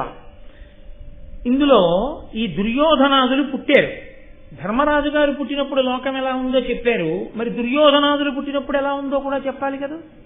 అందుకని చెప్తున్నారు, ఆ దుర్యోధనుడు ఉద్భవిల్లుడును ద్రవ్యాధారవంబుల్ శివానాదంబుల్ మదఘూక భూంకృతులు నానారాసబద్ధానముల్ భూదిక్కంపముగా చెలింగే వికతాంభోభృన్నభో వీధియందు ఆదిత్యద్యుతిమాయగా కురిశ ఉగ్రాశ్రం మహావర్షముల్. ఆ దుర్యోధనుడు మొట్టమొదట పుట్టగానే ఎన్ని అపశకునాలు కనపడ్డాయంటే, చుట్టుపక్కల అరణ్యాలలో ఉన్న క్రూర మృగాలన్నీ సంతోషంగా అరిచేయటం. గుడ్లగూబలు పెద్ద పెద్ద అరుపులు అరుస్తూ లోకంలో బయటికి వచ్చి తిరిగాయి. అలాగే గాడిదలు పెద్దగా ఓండ్ర పెట్టాయి. శివానాదముల్ అంటే ఆడనక్కలు పెద్ద పెద్ద కూతలు కూశాయి. భూమి అంతా కూడా అకస్మాత్తుగా ధూళి రేగి చీకటిగా అయిపోయి అకస్మాత్తుగా ఆకాశంలోంచి నెత్తుటి చుక్కలు కింద పడ్డాయి. ఇన్ని దుర్నిమిత్తములు కనపడితే భీష్మాదులు పరిశీలించారు. అరేరే, ఈ పుట్టిన వాడిలో ఏదో ఇబ్బంది ఉంది అనుకున్నారు. ఆ పుట్టిన దుర్యోధనుడు గురించి చెప్తూ, అనిలుజుడు పుట్టిన దివసమునన అట దుర్యోధనుండు నరనుత ధృతరాష్ట్రునకున్ గాంధారికి అగ్రనందనుడు ఘనుడు పుట్టే కలి అంశమునన్. కలిపురుషుడు ధృతరాష్ట్రుడికి గాంధారికి పెద్ద కొడుకుగా దుర్యోధనుడుగా పుట్టాడు. ఏ రోజున? ఇక్కడ భీముడు కుంతీదేవికి ఏ రోజు పుట్టాడో ఆ రోజే దుర్యోధనుడు పుట్టాడు. ముందు ఏడాది ముందు ధర్మరాజు గారు పుట్టాడు. కాబట్టి ఇప్పుడు వీళ్ళందరూ ఆ రోజు రాత్రి ధృతరాష్ట్రుడు ఒక్కడూ కూర్చుని ఉండగా వెళ్ళారు భీష్మాదులు. వెళ్ళన్నారు, కులాన్ని నాశనం చేసేవాడు పుట్టాడని మేము అనుకుంటున్నాం, ఇతని వలన దేశమంతా కూడా పాడవుతుంది, లేకపోతే ఇన్ని దుర్నిమిత్తములు కనపడవు. కాబట్టి రాజా, నా మాట విని ఆ కొడుకుని విడిచిపెట్టేసేయి అన్నారు. పుత్ర వ్యామోహంతో ధృతరాష్ట్రుడు అంగీకరించలేదు. ఉండవలసిందే, 100 ఉండవలసిందే అన్నాడు. అదే ధృతరాష్ట్రునకు ఒక వైశ్యకాంతయందు యుయుత్సుడు అనబడేటటువంటి కొడుకు కూడా పుట్టాడు. ఈ 100 ఆడపిల్ల కాకుండా పుట్టాడు. ఆ యుయుత్సుడు మహాధర్మాత్ముడు. ఆమె వైశ్యకాంతకు పుట్టిన అతను వీళ్ళ నుంచి విడిపోయాడు. అది కూడా ఎక్కడ విడిపోయాడో తెలుసా అండి? భారతంలో ఆశ్చర్యం. కురుక్షేత్ర యుద్ధం ప్రారంభమైనప్పుడు ధర్మరాజు గారు భీష్మద్రోణులకు నమస్కరించడానికి ధనుర్బాణాన్ని విడిచిపెట్టి పరమ గురుభక్తితో పాదచారి అయి అవతలి శిబిరంలోకి వెళ్ళాడు, అవతల సేనావాహినిలోకి వెళ్ళి పెద్దవాడని తాతగారు భీష్మాచార్యుల వారికి, ద్రోణుడికి, పెద్దలకి నమస్కరించి ఒక పెద్ద కేక వేశాడు. ఇది ధర్మక్షేత్రం, కురుక్షేత్రం. ధర్మం ఎటుందో అటే నెగ్గుతుంది. కాబట్టి మేము గెలిచి తీరుతాం. ఈ దుర్యోధనాదులు నశించిపోతారు ఈ యుద్ధంలో. వీళ్ళని ఆశ్రయించి ఉన్న వాళ్ళు కూడా పాడైపోతారు. కాబట్టి దుర్యోధనుడి తోడబుట్టిన వాళ్లతో సహా నేను పిలుస్తున్నాను, సోదరులారా, ఇప్పటికైనా మీరు ధర్మపక్షాన నిలబడాలనుకుంటే గీత దాటి వచ్చేయండి అన్నాడు. ఎవ్వరూ రాలేదు. యుయుత్సుడు వచ్చేశాడు. వచ్చి యువతలకి చేరిపోయాడు. ఆయన మొదటి నుంచి ధర్మపక్షపాతి. అభిమన్యుణ్ణి చంపి ఉత్సవం చేసుకుంటుంటే ఆయన దెబ్బలాడాడు కౌరవుల్ని. మీరు చేసిన పాపం మిమ్మల్ని ఎంత ఇబ్బంది పెట్టబోతోందో మీకు తెలియట్లేదు. ఒక పసిపిల్లవాడిని అధర్మంగా చంపి సంతోషంగా ఉన్నారా? ఎంత ఇబ్బంది పడుతుందో చూద్దురుగానని చెప్పాడు. మహానుభావుడు భీష్మాచార్యుల వారి యొక్క పార్థివ శరీరాన్ని అంత్యేష్టికి తీసుకెళ్తున్నప్పుడు ఛత్రం పట్టాడు. ధర్మరాజు గారు ఆయన ఎంత నమ్మాడంటే, ధర్మరాజు గారు రాజసూయాగం చేయడానికి కావలసినటువంటి బంగారం తీసుకురావడానికి హిమవత్ పర్వతంలో ఒక రహస్య ప్రదేశంలో ఉందని తెలుసుకుని వెడుతూ ఆయన రాజ్యానికి చంటి పిల్లవాడైన పరీక్షిత్తుకి కాపు పెట్టి వెళ్ళవలసి వచ్చింది. యూచ్చుణ్ణి నమ్మి యూచ్చుణ్ణి కాపలా పెట్టాడు. ఈ యూచ్చుడు ధృతరాష్ట్రుడికి సేవ చేశాడు. చిట్ట చివర వైశ్య స్త్రీ వలన పుట్టిన నా కొడుకు అని మిగిలినవాడు ఆయన ఒక్కడే. ఆయన అంతటి ధర్మాత్ముడు. గాంధారి వలన పుట్టినటువంటి నూర్గురు దుర్మార్గులైతే ఒక వైశ్యకాంత వలన ధృతరాష్ట్రునికి పుట్టినటువంటి కుమారుడు మాత్రం అంత ధర్మాత్ముడయ్యాడు. కానీ ఆయనకి సింహాసనార్హత లేదు. పైగా మహానుభావుడు ధర్మరాజు గారు ఉన్నాడు. కాబట్టి ఆ యూచ్చుడు, నేను మహాభారతంలోంచి ఒకసారి ఆ యూచ్చుని యొక్క పాత్ర గురించి ఒక 4 మాటలు చెప్పాను. ఇంచేత అంటే దుర్యోధనాదుల గురించి 18 పర్వాలు వినకపోయినా మీకు తెలుసు. కానీ యూచ్చుడి గురించి ఒక 4 మాటలు అందుకని పరిచయ వాక్యాలుగా పలికాను. సరే, కొంతకాలం అయిపోయిన తర్వాత కుంతీదేవిని పాండురాజు గారు ఆదేశించాడు. ఇప్పుడు సమస్త లోకములకు కూడా ప్రాణాన్నిచ్చేటటువంటి వాడు వాయుదేవుడు. ఆయన వలన విపరీతమైనటువంటి బలము కలిగినటువంటి వ్యక్తిని కొడుకుగా పొందు. కాబట్టి అటువంటి పిల్లవాణ్ణి పొందడం కోసం నువ్వు వాయుదేవుణ్ణి ఉపాసన చేయమన్నాడు. ఇప్పుడు మీరు ఒకటి గమనించాలి. మళ్లీ కుంతీదేవి జీవితం చిగర్చింది. మంచి కొడుకులు. తనకే తెలుసా మంత్రం, మాద్రికి తెలియదు. తోడికోడలు వచ్చినా పక్కన ఇంకో భార్య పాండురాజు గారి కన్నా మాద్రి కన్నా తనకో మార్క్ ఎక్కువ ఉంది. పాండురాజుని తండ్రి చేసింది కుంతి ఒక్కతే. ఇప్పుడు అక్కడున్న గాంధారి కన్నా తనే ఐశ్వర్యవంతురాలు. ఎందుకంటే ఏడాది ముందు కొడుకుట్టాడు రాజ్యానికి ఉత్తరాధికారి, రాజమాత. కాబోయే రాజుకి తనే యవరాజ్య పట్టాభిషేకం ధర్మరాజు గారికి జరుగుతుంది. కాబట్టి మళ్ళీ చిగర్చింది. మనుష్య జీవితంలో వెంటనే చీకటి వెలుగులు ఎలా ఉంటాయో చూద్దరు కానీ ఎంత చిత్రంగా మారిపోతుందో మళ్ళీ. ఇప్పుడు ఆయన అన్నాడు వాయుదేవుణ్ణి ఉపాసన చెయ్యి అన్నాడు. ఆవిడ వెంటనే ఉపాసన చేసింది. ఆయన వచ్చి మళ్ళీ వరాన్ని ప్రసాదించాడు, నా అంశలో నీకు పుడతాడని. సుతుడు నభస్వదంశమున సుస్థిరుడై ఉదయించినన్ మహా అతికృత జాతకర్ముడగు ఆతత వీర్య విక్రమోన్నతునకు భీమసేనుడను నామముతానునరించి దివ్య వాక్సతి శతశృంగ శైల నివసన్ముని సంఘము సతశిల్లగన్. శతశృంగ పర్వతం మీద ఉండేటటువంటి మహర్షులు సంతోషించేటట్టుగా ఆ పుట్టినటువంటి పిల్లవాడికి దివ్యవాణి నామకరణం చేసింది. భీమసేనుడు అపారమైనటువంటి బలము కలిగిన వాడు. ఈ పిల్లవాడి యొక్క గమ్మత్తు ఏమిటంటే, ఈ పిల్లాడు పుట్టిన 10వ రోజున దేవాలయ దర్శనం చేస్తే మంచిది అని పిల్లాడిని ఎత్తుకుని కుంతి ఆ అరణ్యంలో ఉన్న ఒక దేవాలయానికి వెడుతోంది. వెడుతుంటే చంటి పిల్లాడిని చేతిలో పట్టుకుని వెడుతున్నటువంటి ఈ కుంతిని చంపి తినేద్దామని ఒక పెద్ద పులి ఆవిడ మీదకి దూకితే ధర్మరాజు వెంటనే అక్కడ ఉన్నటువంటి పాండురాజు గారు ధనస్సు తీసుకుని 3 బాణములు ప్రయోగించాడు ఆ పులి మీద. ఈ 3 బాణముల దెబ్బకి పులి కింద పడిపోయింది. కానీ పులి మీద దూకుతుంటే చూసిన కుంతి కంగారు పడి ఆ దూకడంలో చేతిలో ఉన్న పిల్లవాడు చేతుల్లోంచి జారి కింద పడిపోయాడు. ఆ కింద పడిపోయిన పిల్లవాడు పెద్ద పెద్ద బండరాల మీద పడిపోయాడు. పడిపోతే ఆ పిల్లాడికి ఏమైందో తెలుసా అండి? ఉరుషార్దూల భయంబున పరవశయి కుంతియున్న బాలకుడు శిలోక్కరముపై పడియే తన నిష్ఠురతను హతి చేసి రాదు చూర్ణంబులగున్. ఆ చేతిలోంచి జారి బండల మీద పడిపోయినటువంటి పిల్లాడు ఏమైపోయాడో అని పులి చచ్చిపోయిన తర్వాత చూస్తే ఈ పిల్లవాడు పడిన కారణం చేత బండలన్నీ పిండైపోయాయి. 10వ రోజు పిల్లాడు. అంతటి బలశాలి భీమసేనుడు. ఇప్పుడు భీముడు పుట్టాడు. ఈ వార్తలన్నీ వెళ్ళవండి, అక్కడికి వెడుతున్నాయి. ఓహో, తన చెల్లెలికి పిల్లలు పుడుతున్నారని సంతోషించి మేనమావల ముద్దు మేనైన ముద్దు కట్నాలిచ్చి పంపించాడు వసుదేవుడు. ఇప్పుడు పాండురాజు గారు తపస్సు మొదలెట్టాడు. ఆయనకి ఏదో అనుమానం ఉంది, అక్కడ 9 పుట్టారు, ఇక్కడ 2 ఉన్నారు. కాదు, 3 లోకములను గెలవగలిగినటువంటి పరాక్రమవంతుణ్ణి కనాల్తాను. ఆయన ముందు ఇక ఎవరూ నిలబడకూడదు. అటువంటి వాళ్ళందరూ ధర్మరాజు పక్కన నిలబడాలి. కాబట్టి భీముడికి తోడుగా అంతటి బలాన్ని చేకూర్చాలనుకున్నాడు. దైవాన్ని నమ్మాడు. ఇంద్రుడి గురించి తపస్సు మొదలుపెట్టాడు. కొడుకున్ త్రిలోక విజయం పడయుదునని ఘోరమగు తపం వనరింపంతొడగే సురనాథు నెడలో నిడుకొని ఏకాగ్ర బుద్ధి ఏకాంతమునన్. 3 లోకములను జయించగలిగినటువంటి కుమారుడు నాకు పుట్టాలి, అటువంటి పుత్రుడు ఇంద్రుడి అనుగ్రహంగా పుట్టాలని ఇంద్రుడి గూర్చి తపస్సు ఒంటికాలి మీద చేస్తూ 1 ఏడాది పాటు నువ్వు వ్రతం చెయ్యి కుంతి అని ఆదేశించి 1 ఏడాది తపస్సు చేశాడు. ఇంద్రుడు ప్రత్యక్షమై ధర్మరాజు గారికి వరం ఇచ్చాడు. ఆయన అన్నాడు, పుత్రుడు నీకు ఉదయించు, అమిత్ర క్షయకరుండు, బంధుమిత్రాంబుజ సన్మిత్రుండని వరమిచ్చిన ధాత్రీపతి పొంగి పృథకుతానిట్లనియన్. నీకు 3 లోకములను గెలవగలిగినవాడు, తనకి బంధువైనటువంటి వాళ్ళందరినీ రక్షించగలిగినవాడు, స్నేహితుల్ని రక్షించగలిగినవాడు, తనకి శత్రువులైన వారిని తెగటార్చగలిగినటువంటి వాడు, అంతటి గొప్ప కొడుకు నీకు పుట్టేటట్టుగా వరమిస్తున్నానన్నాడు. వెంటనే ఆయన పిలిచి కుంతినన్నాడు, ఇప్పుడు నువ్వు నీకున్నటువంటి మంత్రంతో దేవేంద్రుణ్ణి పిలు, ఆయన వరంతో ఇప్పుడు ఇంద్రాంశలో కూడా ఒక కుమారుణ్ణి పొందు. వెంటనే ఆమె తనకున్నటువంటి మంత్రంతో ఇంద్రుణ్ణి పిలిచింది. ఇంద్రుడు వరమిచ్చాడు.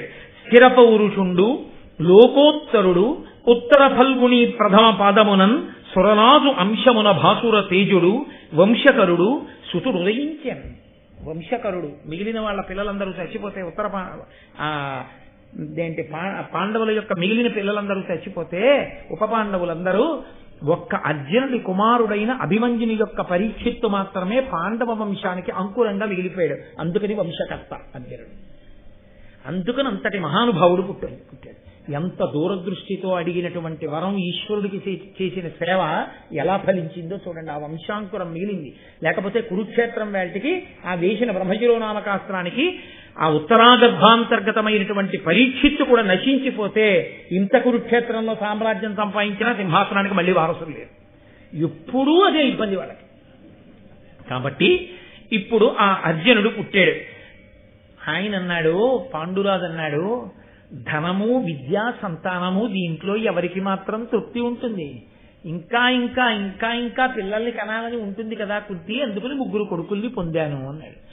విను, కార్తవీర్యు కంటెను వీరుడగుట అర్జుననామీతండ ఒనరలదాల్సు. ఆ పిల్లవాడికి ఏ పేరు పెట్టాలి అని ఋషులు జాతకర్మ చేసి పేరు పెట్టడం కోసం కూర్చున్నారు. అర్జునుడు పుట్టినప్పుడు విచిత్రం ఏమిటో తెలుసా అండి? శతశృంగ పర్వతం మీద ఆ రోజు ఉన్న హడావిడిని నన్నయ్య గారు దేంతో పోల్చారో తెలుసా? అసలు ఆ ఉపమానాన్ని ఎవరు ఊహించలేదు. అంత గొప్ప సంరంభంతో పోల్చాడు. అంటే పెళ్లివారి ఇల్లులో ఉందండి అంట. ఆయన దాంతో అనలా. చతుర్ముఖ బ్రహ్మగారు సృష్టి ప్రారంభం చేసిన రోజున ఎంత మంగళకరంగా ఎంత కోలాహలంగా ఉందో అంత కోలాహలంగా ఉంది శతశృంగ పర్వతం. ఎవరెవరు వచ్చారో తెలుసా అండి ఆ పిల్లాన్ని చూడ్డానికి? మహావీరుడు, లోకాన్ని ఉద్ధరించగలిగినటువంటి వాడు. నిజంగా అసలయ్య బాబోయ్, ఆ అర్జునుడు ఆ గాంధీవం పట్టుకోవడం, ఆ రథం మీద వెళ్ళడం, ఆయన ధర్మనిరతి, ద్రోణుణ్ణి చూస్తే చాలు ఇలా వంగిపోతాడు.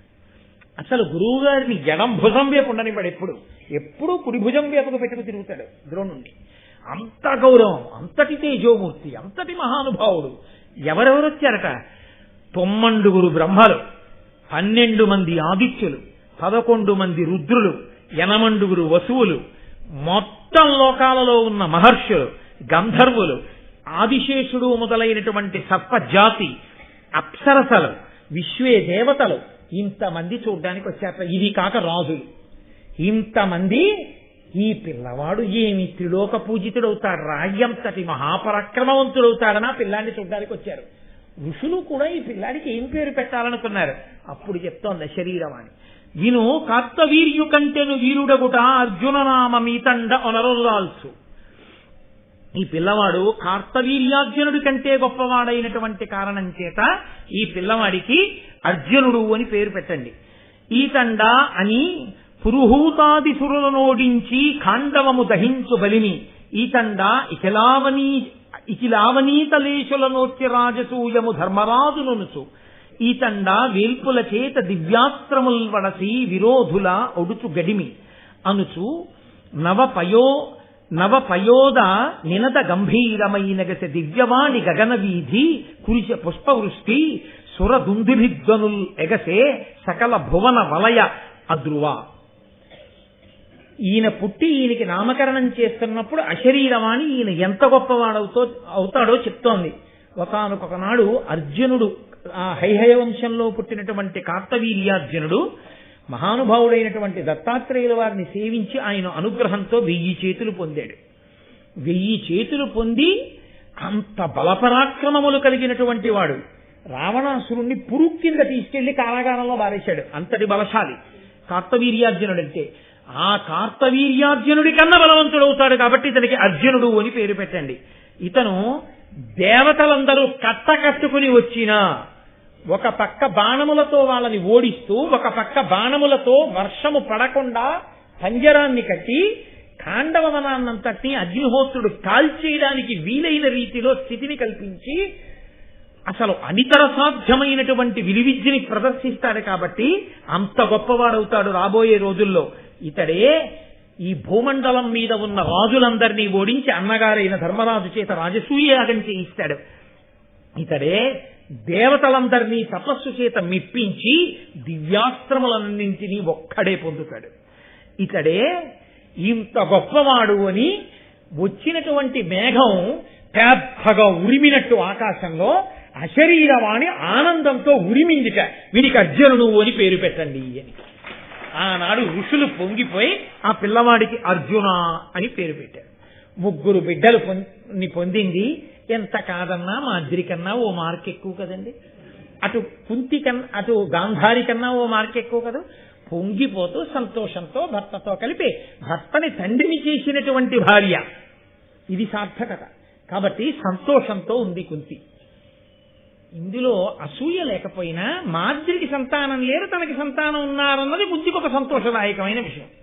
ఒకరోజు పాండురాజు ఒక్కడే కూర్చున్నప్పుడు మాద్రి ఆయన దగ్గరికి వెళ్ళింది. వెళ్ళి ఆవిడంది, భానునిభుండు పాండుజనపాలుడు ఘోర తపంబు చేసి కోరిన కోర్కికిందగ కుంతి సుతత్రితయంబుగాంచే గాంధారియు అక్కడం సుతశతంబు ముదంబునరంగగాంచే నే బోరచి ఆడుపుట్టువున పుట్టి నిరర్ధక జీవితనైతి సంసార సుఖావహంబైన సత్సుత జన్మము కాన బోలమిన్.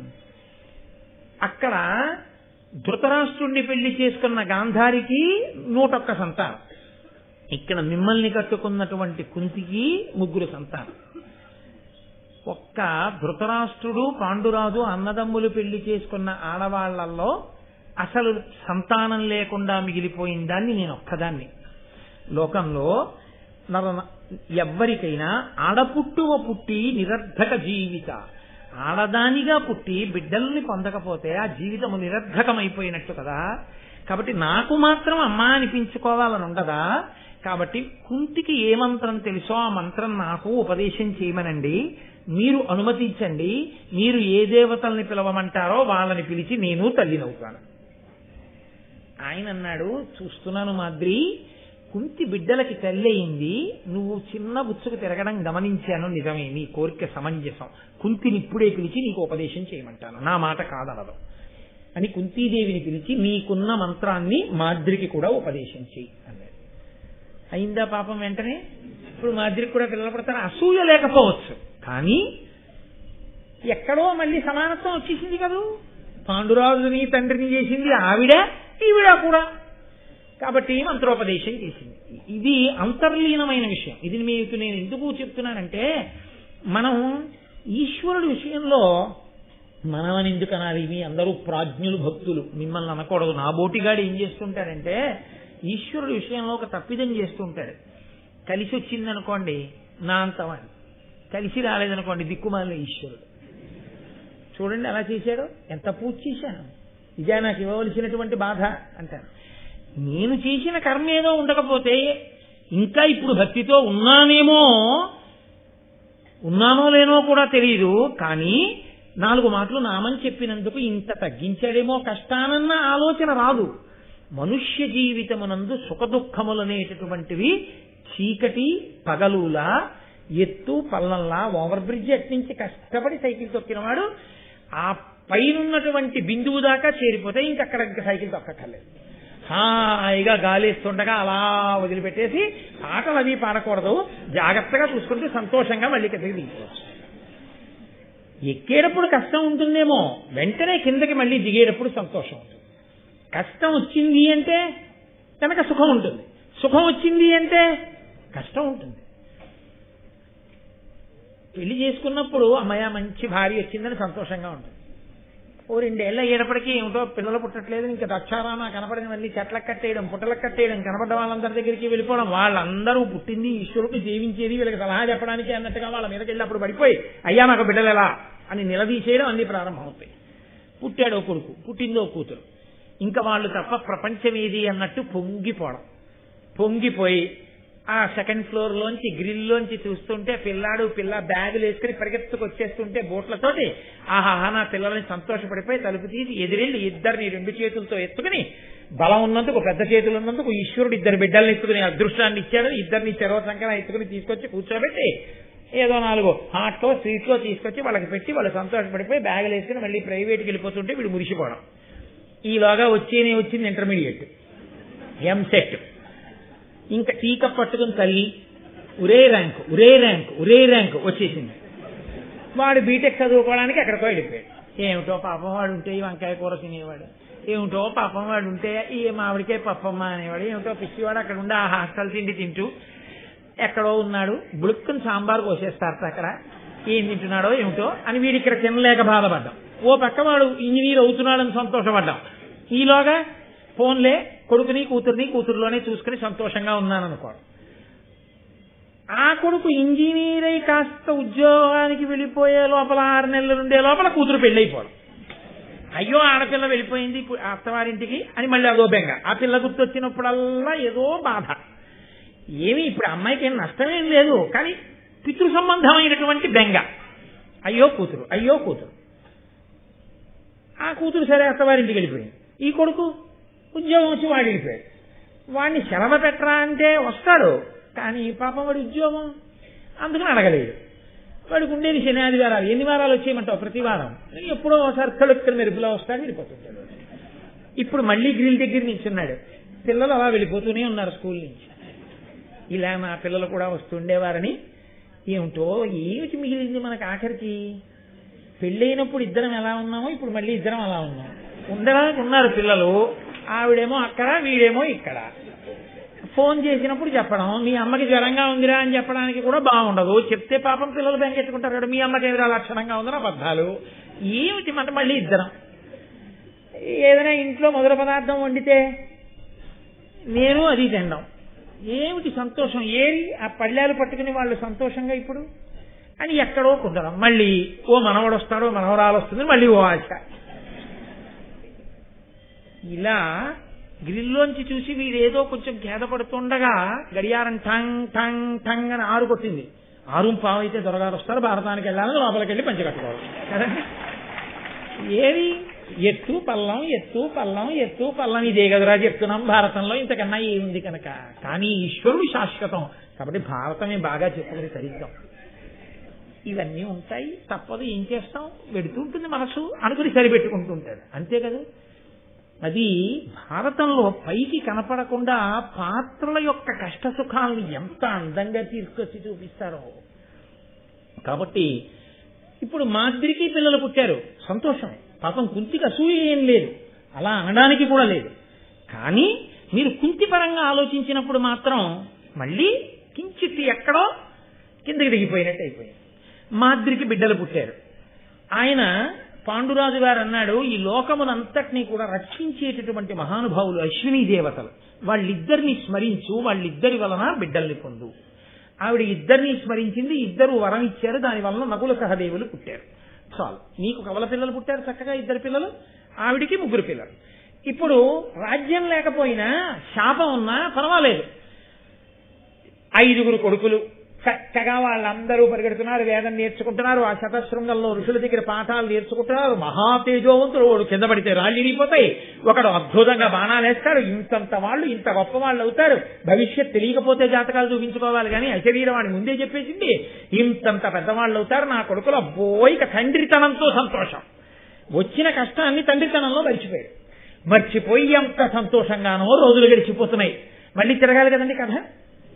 ఇవాళ రాత్రి ఒక్క రోజైనా అలా ఉండనివ్వండి, ఇవాళ రాత్రికి పేరు ఎందుకు, రేపు తిప్పు. కాబట్టి మంగళాశాసనపరై మదాచార్య పురోగమై సర్వైశ్చ పూర్వైరాచార్యై సత్కృతాయాస్తు మంగళం. మంగళం కోసలేంద్రాయ మహనీయ గుణాత్మనే చక్రవర్తి తనూజాయ సర్వభౌమాయ మంగళం. ఉమాకాంతాయ కాంతాయ కామితార్థప్రదాయినే శ్రీగిరీశాయ దేవాయ మలినాథాయ మంగళం. కరచరణకృతం వా కర్మవాక్కాయజం వా శ్రవణనైజం వా మానసం వా పరాధం విహితం వా సర్వమేత్తక్షమస్వ శివ శివ కరుణాబ్ధే శ్రీ మహాదేవ శంభో. సర్వం శ్రీ ఉమామహేశ్వర పరబ్రహ్మార్పణమస్తు. స్వస్తి. ఈరోజు ప్రసాద వితరణ చేస్తున్నవారు శ్రీ వేములపల్లి మోహన్ రావు గారు. అమ్మ రేపు ఎస్వీబీసీ ఛానల్లో రేపు ఉదయం 7:30కి పక్కన రామాలయం అని